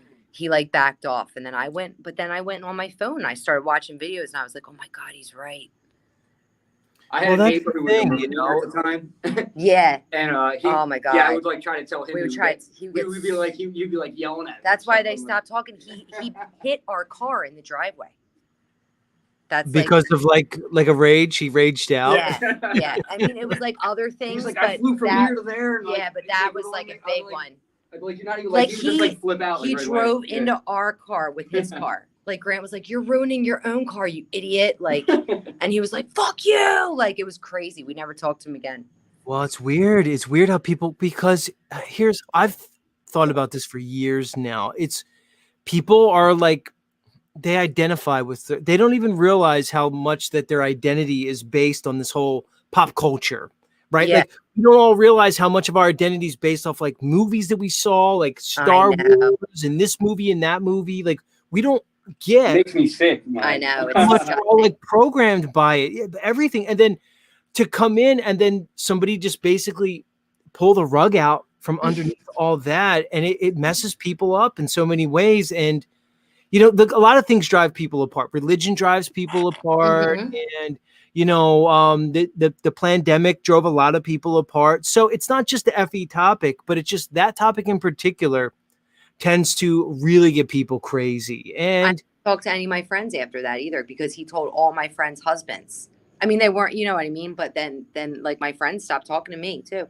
Right. This is the way it goes. I mean, and this is one of the things that I'm persistent about here on my show is to try to get us to bridge the gap with society and realize that they're never going to get it. Some of them may, but the majority aren't, unless CNN comes out and tells them, all right, we were lying the whole time. But other than that, so it's like, how do we take the high road and start to like build bridges with people in some way? And it's not an easy answer because usually it's not us that's the one that F's the relationship up. It's their reactions on so many things. So it's like, if you're going to be a prick to me, it's like, okay, so if you want me to go to Thanksgiving and you're all going to talk about your stuff, you might be a Democrat, you might be a Republican, and you're all fine with each other. But when I open my mouth and start talking about my stuff, even in a nice, gentle, courteous way, you all just going to tell me I'm crazy. You're going to discredit me. You're going to minimize me in so many ways. Why am I going to be here? If I'm always going to be the asshole in your mind, why am I going to choose to spend time with you? I'm not. I know. I'm like, that they think that we're such like fucking idiots and stuff. You know what I mean? Like my sister, like she has like homeschooled her kids. Like she's awesome, and like Yeah. her kids are awesome. But they did like her daughter's like real smart, and she like did stuff with like NASA, like as she grew up. Like I don't know what it was and stuff. So like for me to like She's bring like it a up, math to girl. it's like Kepler, like her dog. Her dog's name's Kepler. Yeah. After Kepler. Right. Yeah, Well, it's like it's just hard that to she's even, bought like- in. Yeah. Yeah, wherever she works at, they gave her like a Lego NASA rocket and stuff.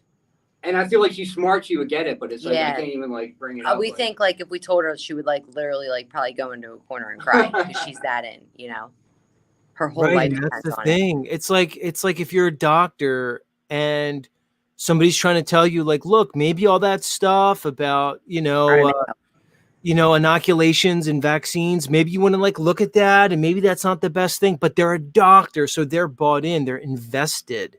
I know. So then it just becomes about ego and arrogance and things like that. But that's not how one should live. Look, there's true things and there's things that are false. And if we don't care the difference anymore, then where are we? What does that say about us as a society and as a culture? If we no longer care about true things versus fake things, that's not adult. That's like baby stuff. Then you basically just substituted the government for your parents. Now they're your new parents, basically. I know. We've been like, we're not as vocal as we used to. I talk a lot about the food because there's no denying that at all. So like, you can't take me anywhere without me telling like people like don't eat shit, like it's bad for you. But because you can like just tell them like flip over a box of, whatever then and tell me all the ingredients, like what they do to you and stuff. Especially with my parents, because my parents are like my dad and my whole family. They're like Philly sports fans. Like, and I brought my husband home. Like he's never watched a sport in his life. Yeah, my whole life, like whatever, I am or whatever, it's always told me to go against like the grain or like to like double question whatever. Like he was like I a remember black getting sheep. yelled at and like just that I would always ask questions and like what, you know what I mean? And he had like he wasn't like clean shaven. Like my dad wore like a business suit to work every day. Like he came in like his mechanic. Like my dad was like, what? And like I know my dad's head was like, it's okay, they're never gonna make it, but it's been 20 years and right, and kids and stuff, which is good. 4 That's kids. awesome. Yeah, but when my dad first met him, I was driving to Florida with him to move. He was moving to Florida and I was going to stay in Pennsylvania. So we had a long distance relationship for like a year or two.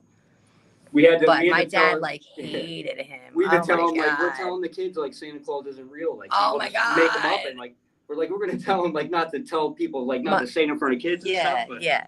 My mom was like, "How dare you take that from them?" I was like, "Take that from them." Right. I was like, "You're lying to them." She's like, "Well, how did you feel when you found out?" And I was like, "Well, you never told me," and I felt like super like betrayed by you. And she was like, "Fuck yeah!" Right, exactly. It's just a mindset, and it's funny you say about that Philly, that Philly sports fan mindset. It's almost like watching a bunch of people in a cult, right? It's just like a weird cult, and it's like you have to have a certain mindset, you have to talk a certain way, you have to believe certain things, and if you don't, it's like you're not accepted. And so I always look at it like this. It's just, I think it's part of human biology. There's something within us that we fear being rejected by the group because our very survival is based on it, because we're social and communal beings. So we generally fear being like shunned, kicked out of the community, because there's a let's say an adaptive aspect to it. So people will just go along with the consensus in an effort just to belong and just go along with it. Psychosis. It is a psychosis. When I first found out, like, because I was Philly, like you were saying with the sports fans, when I found out that like Pittsburgh was in Pennsylvania, because like Philadelphia, like they hate like all the Pittsburgh teams. And I'm like, wait, it's still in Pennsylvania. I'm like, how can we hate each other that much? Like it really made me start to think about like what was going on. I'm like, this shit's crazy. I'm like, I want nothing to do with it. Yeah. I'm like, I don't need to hate Pittsburgh. Like, I know. They're in Pennsylvania. But my husband, like I used to be like that though. Like I was like, you know what I mean? I wasn't when I was little, but then I found a group of friends that I like, they were my sisters. I was like, we loved each other. And I talk to two of them still, but like, it's like, happy birthday, like how's the weather? Come visit. That's what they'll tell me. I'm like, no, thanks. Like, what? So I can come around you guys and all think I'm like super weird, you know? So, and I have like no social media, and they like, that's when they really stopped talking to me. Like when I like deleted all my social media and stuff, I guess, like, cause I'm not, I don't know, you know, it's very weird. Like I was really close with them too. So Sarah's mom's they're like my sisters. Sarah's mom's boyfriend lives in Vineland, so we used to go to like Vineland, like the flea markets there. You ever go to any of those? Oh yeah. I actually, they have like produce and stuff. I'm not far from Vineland, so really? Yeah. Like I could be in Vineland in like, I don't know, not long. I could be there. And go to the flea market. He works at one of the flea markets. Yeah, he works there every sells weekend. He sells stuff. Yeah, there's all kinds of stuff there. It's basically, they consider it a city, but it's not. It's like it's pretty big. There's a lot of people that live there. It's a very diverse population. It's a cool area. He had a cool house, area. like old Yeah. Like if we didn't live here, like I would like to live there, you know. But yeah, so this whole area where I live is it's not bad, like geographically. It's pretty nice. Yeah, parts of Jersey are definitely nice. And I mean, like but you know, like when we moved from Philly, we were like losing our home. Like it was super bad. So, but then this was like the best thing that ever happened to us, you know? So I grew up in like Jenkintown, like Abington, like the real old, like yeah. I used to live in Elkins Park. Yeah, Jenkintown's like real small. Like there was a lot of like creeks and stuff. And when I was little, like I used to go through all the tunnels. Like I would walk like miles through the tunnels. Like they were real old, like mud flood, like, you know, like, and I think about it now, I'm like, how were those built? Like when were they built? Yeah. And I would go so far, and we wouldn't want to walk back. Me and my friends would. We would just like push up a sewer grate and come out like who knows where, like, and just try to figure our way home, back home and stuff. Like, but there's like that area, like there's so much old like train tracks. Yeah. There is. And like old tunnels and like crazy stuff. Buildings. Yeah. Yeah, I used to live there. It's basically it's like right outside of Philly. If anybody wants to know where it is, and it's old. A lot of Jewish people live there. It's very, very Jewy. Yeah, a lot of synagogues. I always remember on Saturday there was like people walking everywhere, and it was all the Jewish families. Yeah, which was fun. Yeah. All right, guys, come up and talk to me again. I want to get to my next guest. We will. Okay, much love. All right, Have guys. a good one, Z. All right, bye. That's Sarah and Grant, everybody. Nice couple. I like that. Let's bring up Morgan.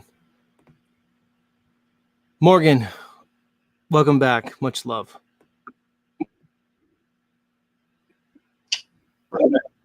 Hey, man.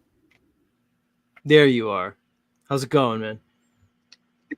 There, good. I was just checking out the names of the new weed that I picked up or whatever, and just, you know what I mean, it's that day, right? So I went out and picked up, you know, this double barrel or whatever, and picked up the new that. I absolutely love what the conversation's about, like checking out like the flat Earth and everything. You know, people know the truth, right? You know, people know the truth. Well, and then I think we should get it to them with different. Say, whoa, did that just happen? And then stay. I want Morgan, your robot. know the truth. Hold on, You your know? robot and quite. Let's try It could again. Your work. robot and quite. Your robot. Can you hear me? I know. Yeah, try. I can hear you. Yeah, that's better. That's better. Sometimes if you shut your video off, you might robot less, but it's better when the microphone's there too. So here's the thing. Yeah, I about, imagine it is. Oh yeah, it's much. Here's the thing about flat Earth, Morgan. It's just Earth, man. It's just like it's just the Earth, and I don't know. Maybe God created it. Maybe somebody created it. It kind of seems like it, and we're here. It's only weird because of like, you know, everybody's mindset. It's just the Earth, just like it is. It's still you go out and there's the sky and there's the water and there's the plants and animals and your family. It's just Earth. Quite a man. miracle. Quite a miracle. It's a reason not to be afraid of death, because the very same thing that gave you the gift of life is in control of when you move on. If people have this enemy attitude as if it is the devil. The devil can hold everybody in the grip of death until you can get over that and begin living your life, understanding death as a lie. When you're like, oh, you mean like the death? No, physical death, spiritual death. The thing that you actually are when you think of, oh no, myself. Yeah, right It's on. like God knows what that is. He made, if there's an existence called high, and it's alive and it exists. Any one of you that's actually ever touched him or felt him, the very first thing you do when you feel love is you call up your best friend and say, you won't believe what I just felt. And even if your friend didn't speak English, the conversation will be the same. Oh, here, feel this, because it's universal. It's felt. And they feel it too and go, I love this. I'm now about this. Now we're about this together. That's how it worked for every single one of us. That's how you got high. Your friend came over and went, here, try this. Or you were abused horribly and you found it on your own trying to kill yourself in a mini way, right? You found getting high trying to kill yourself in small ways because you were afraid to go all the way. That's how most of us find Christ, or what's called death.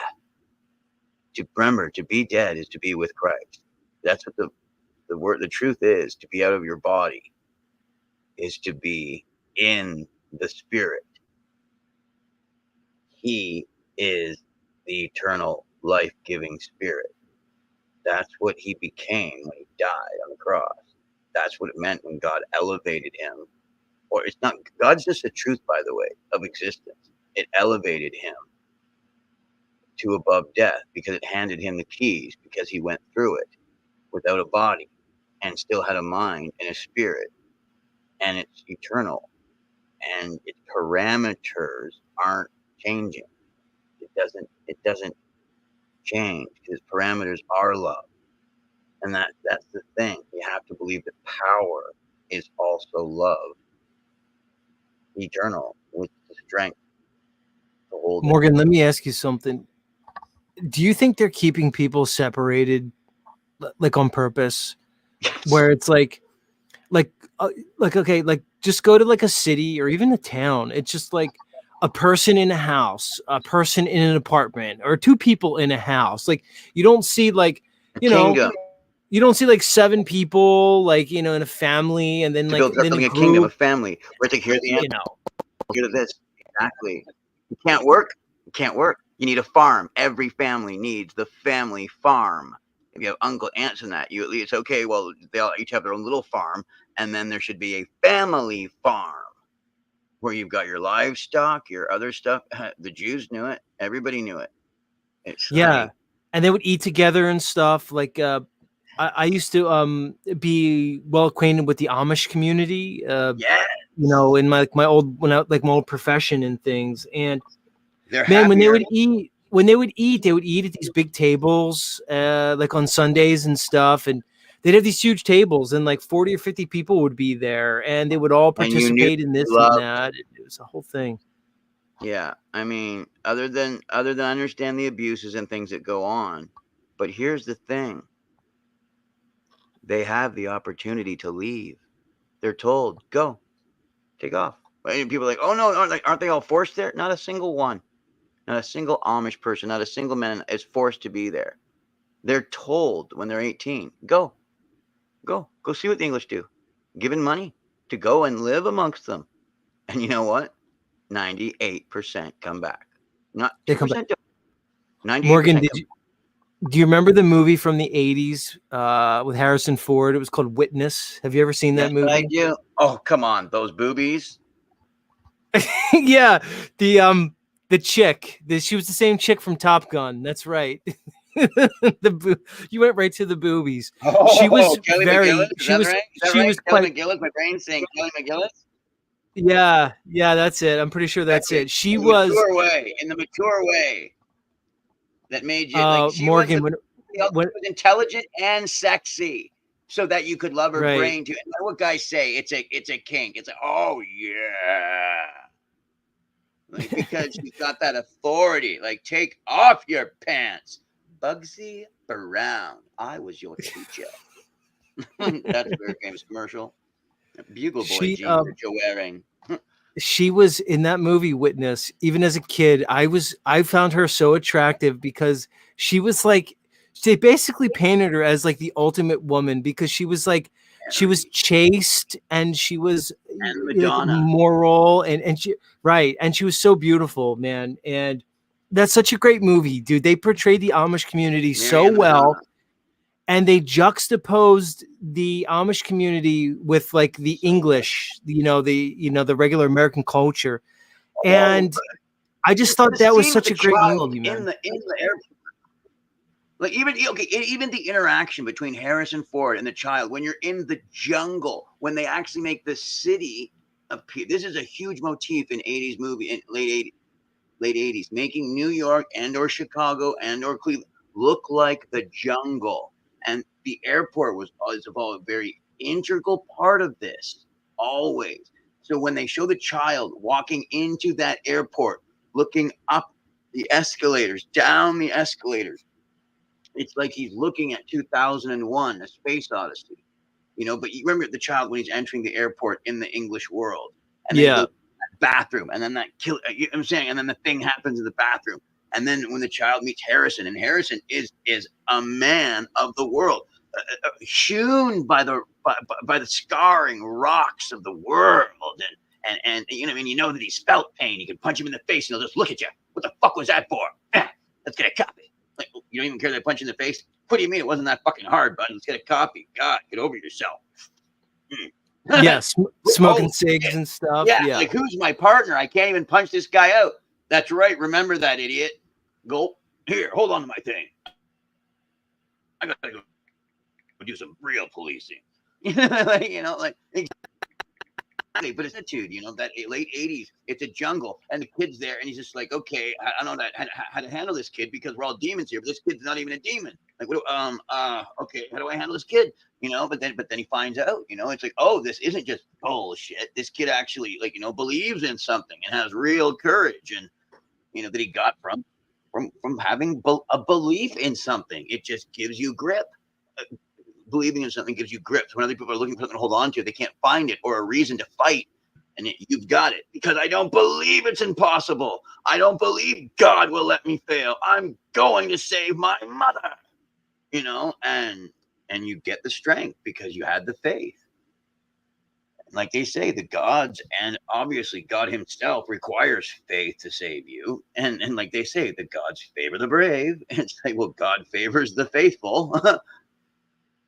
Yeah, absolutely. But you have the witness, the child, the relationship that Harrison fostered between the child and himself. They really developed something there. It felt real. Harrison in the community, those pausing moments, the screen, see their relationship, mostly expressed in glances between Harrison Ford and the woman, in glances and looks. Right. And then, Morgan, it culminates in the climactic moment where they embrace, and they never have sex. It just ends with a kiss. It's just a kiss. It's a passionate moment where they embrace, where he has to leave the community and their feelings are overflowing, and they have a passionate kiss. And then that's it. And that was it. That sort of cemented everything they were feeling for each other. They knew it couldn't be. They knew that it was never going to be a thing, and they were from two different worlds, and that was it. They don't make movies like that anymore, Morgan. That's when Hollywood programming was at its best. Yeah, they were mind fucking us, but it was a pleasurable mind fuck. There was a base to work from, a bouillon base. There was when you call it like stock, chicken stock, or cow stock, beef broth. You had the base to work with. You had what they call the stock footage of real emotions expressed by the actors on the screen placed in what is a believable, not even if it's any believable story. Let's actually look at this. People love doing that now. But that's the thing. You just have to hypnotize them and get them tick tock into your story. You just have to get them into the land that you're in and get it rolling. And then the ideas start coming along with what you want, like with myself, with wanting to show somebody going into it looking real, like a studio or going into a college. It would be a college. All the time, and all I hear is the people on this end giving actual numbers and measurements, and there is no curve. And then you guys sitting here going, oh, well, we can find out in a mile if there's any curve or not. I'm going to, forgive me, I'm going to, this is a movie, rated R. I'm going to shoot this child in the head right here, live. And then I'm going to move on to the next, and the next, and the next, and the next, and the next, and the next, and the next. Because this is killing more than these kids that are here in a day, this lie here. So this is what's happening today, and this is what's going on. And then actually do it. It's a show, people. It's a movie. See, that's the thing. And you actually do it. Start working. And you tell them to start working. And there's bring in his child. Whoa, oh my God, my child. Yeah, what do you think, bud? Special day. Bring in the guy's child, the actual guy's child. It's like your child. Thought it was gonna be other strangers' kids, didn't you? Bring in his son. See how quick their mouths move. You know what I mean? Well, actually, it's a lie. You know, there's SpaceX, there's NASA, there's blah blah blah. Listen, but that's what I'm saying. Right. So what you're basically saying is like, you know, if there was consequence to the liars and the deceivers, let's see how much you'd keep lying if there was like consequences to what you do. Like, hey, but I'm gonna punch you in the fucking head, right? Wham! Wham! Now do your little math. Do your math, bud. Wham! Do the fucking math. That's all you need. All I need to do is walk into one fucking college, lock the door. It's like nobody's dying because I like torturing too much. Why would I let one single one of you die? You know what I mean? Like that's what I do. That's my show, right? That's what I do, right? You know, Dexter, except crazier. You know what I mean? No, but that's the thing. You mix it with rock and roll, and everybody, and it takes away the bad parts, and you only feel bad when you want them to. Everybody see it's fun time, fun time. You know, everybody loves it too. Everybody inside that wants to kill and bleed. Oh, is he gonna let us right? All of a sudden, make it like. All of a sudden, like people love it when it's like, you know, Marilyn Manson or like a Guar concert or something, but like they don't like when it gets real. Here's the thing: when you're jumping into hell, wait, jump in the pit, jump in the pit, jump in the fire. Yeah. Oh, I'm going to be uncomfortable in there. Well, I don't know about this. Right. It's all fun and games until you're feeling the hellfire burning you. That's funny. All right, Morgan. Much love. I got to get to the news. Yeah. Much love. Ouch, this isn't sexy. I didn't know this was going to be sexy. I thought that was going to be sexy. All right, come talk to me again, Morgan. I got to do the news. Much love, homie. Okay. Peace. Morgan, everybody. Yeah, anybody out there, if you've never seen the movie Witness, you should watch it. If you like movies and stuff. It's a really good movie. It's when cinema was still cinema. You could enjoy it. Not like these movies now. Mad Max says Morgan cracks me up. He cracks me up too, man.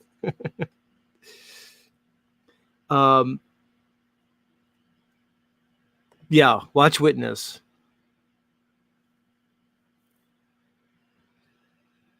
It's really good.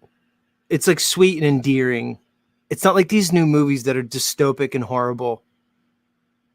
I try to watch some of these new movies and I feel horrible when it's done. Everything, the vibe, the music in these new movies, it's dysphoric in so many ways. I don't remember movies being like that. Something weird just happened. It's totally strange. Even the movie stars now, they're horrible. They're just horrible. I'm old enough where I still grew up on like the classic golden era of Hollywood. It was like still kind of a thing when I was young. You know, there was still like that luster of Hollywood. Like Frank Sinatra was still alive.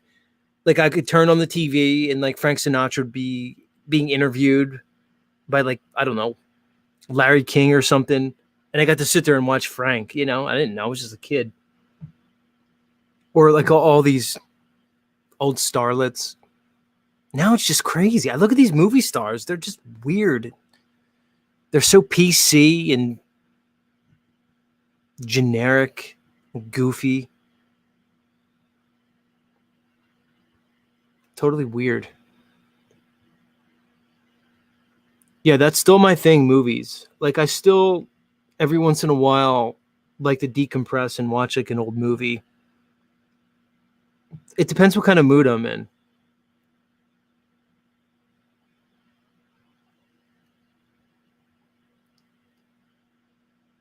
You know, it just depends on my mood. Like 2 weeks ago, I watched I watched a Woody Allen movie. I didn't know he's a goof and weird. It was the movie Annie Hall. If anybody's ever seen that movie, and I was laughing. I'm like, oh, I see, I get like why people like talk about Woody Allen because the movie was like funny and entertaining and stuff. And I said, oh, okay. Like I never like got the Woody Allen thing. Like I've seen some of his, and then I watched this Annie Hall movie, and I was like, oh, he must have had like his moment. Yeah, I could see why he was something at some time with this Annie Hall movie. It was funny. I like Jewish humor for whatever reason. Like I'm into that Jewy thing. I like Jewish women too, by the way. Any Jewish ladies out there? Rose, you have any friends from like back in the day? Rose has, oh, by the way, Rose has this one friend who is quite attractive. I forget her name now. Kayla? I don't know. She popped on my show like for 5 seconds one time. It's like Rose's BFF. Is she Jewish, Rose? If you hear this, I don't know. Let me know. Maybe I'll ask her next time I talk to her. I need like some inside, like some an inside track into one of these Jewish ladies. That's my thing.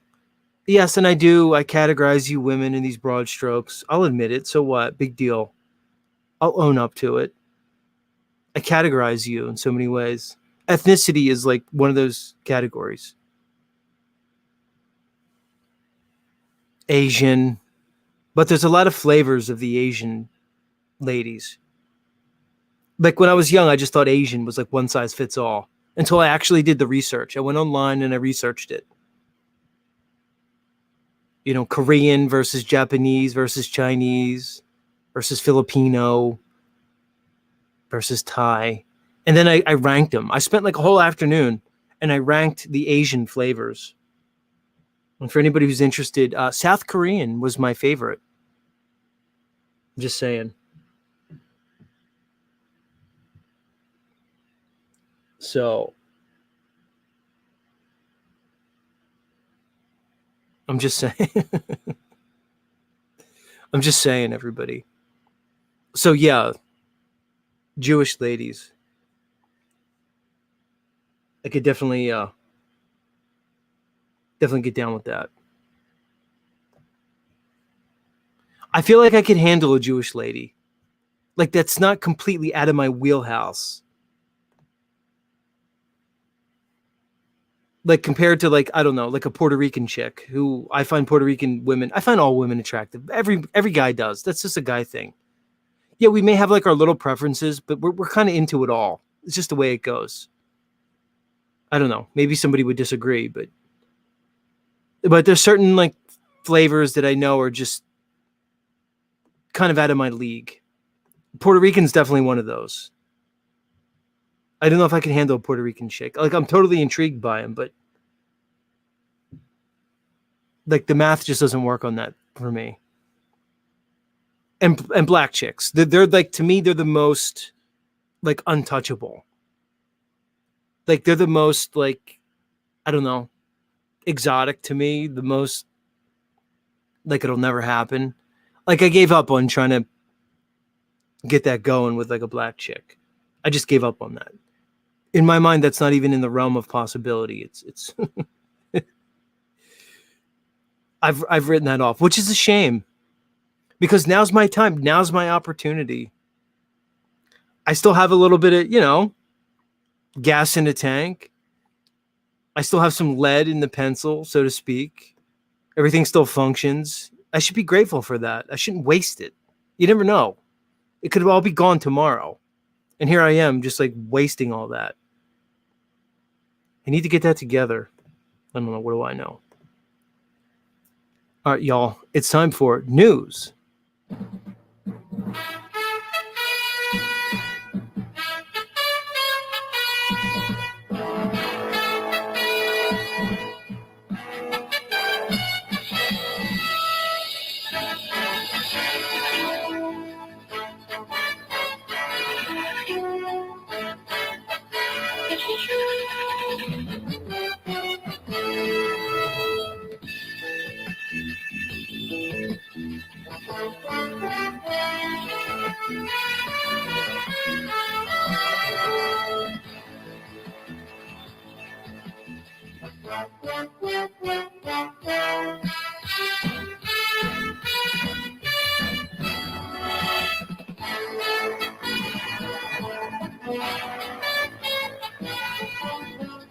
Bum, bum, bum, bum.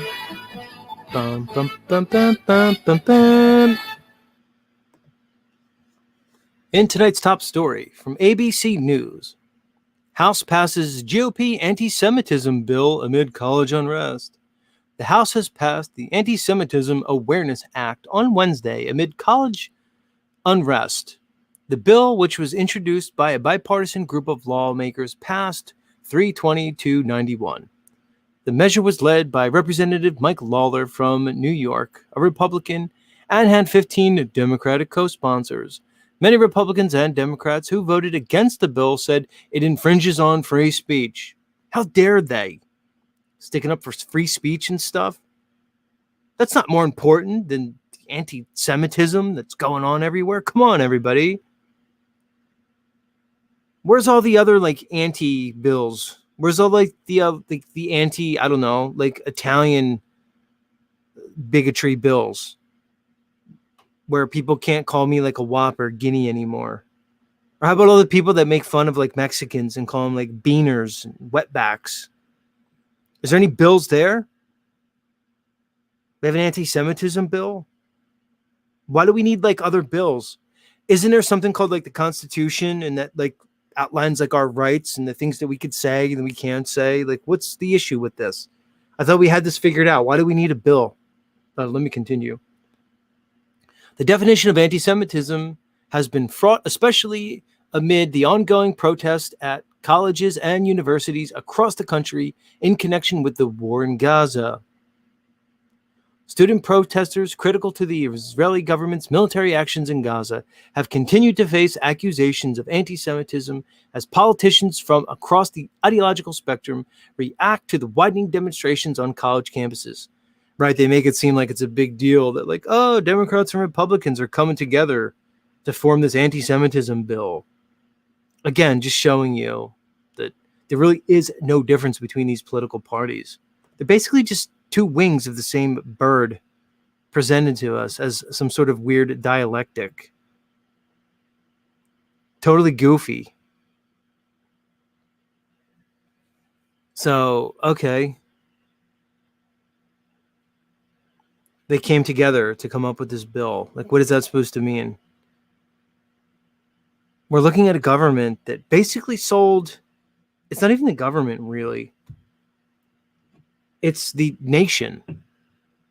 Basically sold out to the banksters over a century ago, and probably more. It only just got, let's say, codified into legislation. What was it? 1913? What was the bill for the Fed? It was basically created like, the federal bank, so to speak. You could look it up, 1913. And again, that's just when it was codified. Yeah, okay. There's certain people that like run our money. They create the money. They manage the money. We get it. I get it. Everybody gets it now. So we're all in bed, like with Israel, apparently. What are we all doing? Hey, we're all complicit. So we're not blameless. Me, you, yeah, you if you're listening to this, you, if you use US fiat, look, anything short of like growing goats and bartering, you're basically complicit in the system. There's ways out of it. Look, we just talked about the Amish. You can become Amish. They're not in on it. Yeah, they take our money, but they don't need it. They're not paying interest. They're not paying taxes. They're just basically, the Amish are basically just playing us all for fools. Maybe we need to pay attention to them a little bit more, the Native Americans. The rest of us are just being totally pimped. It's kind of what it seems like. We're all participating in this. We don't have to. You realize that. If everybody just stopped playing along, things would change. But we don't. Because of what? Convenience. Because we fear for things. Fear. It's how they control us. Either way, whatever.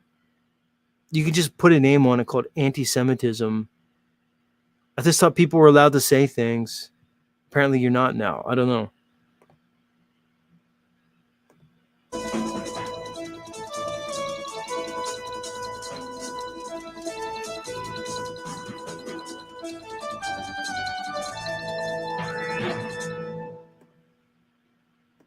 In other news, Elon Musk disbands Tesla EV charging team, leaving customers in the dark. Elon Musk's abrupt decision to lay off employees who ran Tesla's electric vehicle charging business blindsided automakers gearing up to equip new EVs for customers to use the Tesla supercharger network, industry officials and analysts said. For now, General Motors, Ford, and other automakers, which struck deals last year to give customers access to the network, said they are not changing their plans. Tesla's decision to open its network to rival EV manufacturers was hailed by U.S. President Joe Biden and opened the door for Tesla to get federal subsidies to expand the reach of its North American charging station system. So, again, what's interesting there is notice how they slipped in how Musk gets these subsidies for his businesses. Well, I thought that was capitalism. I thought this was a free market. Why is Tesla getting subsidized? Why is Elon Musk's SpaceX getting subsidized through NASA for his supposed space exploration? Why do certain companies get government money? Your money. The money that you worked for. The money that they take out of your paycheck before you even get it. It comes out. They get it before you do. For most people. And then Elon Musk gets it for his Tesla.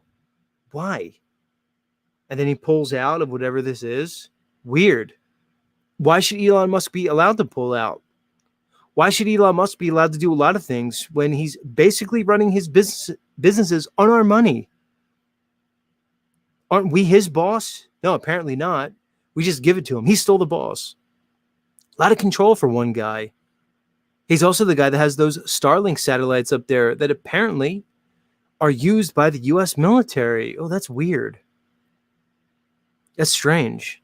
So now Elon Musk is basically in control of large portions of our defense system. This isn't strange to anybody. Look, I watched a lot of Bond movies when I was growing up. Elon Musk has a Bond villain written right across his forehead, to me at least. He'd be a perfect Bond villain.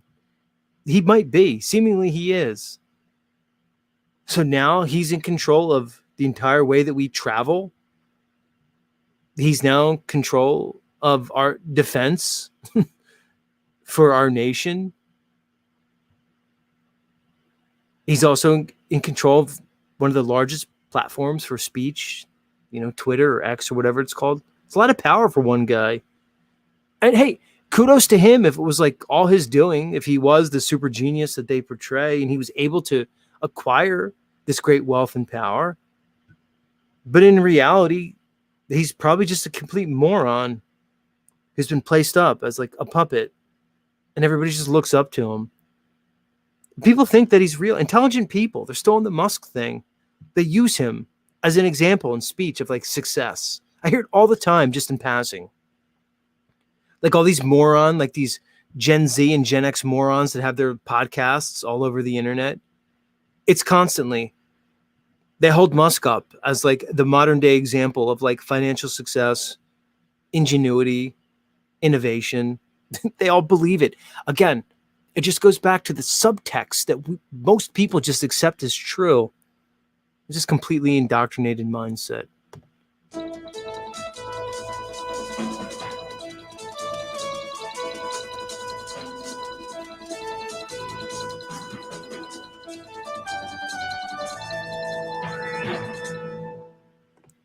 All right, folks, that'll do it for the news. I want to keep going, but I gotta keep these shows under 3 hours. I just have to. If I'm gonna come on here and do this show each night, each weekday night in perpetuity, I can't be on here for 4 and 5 hours. It's just too much.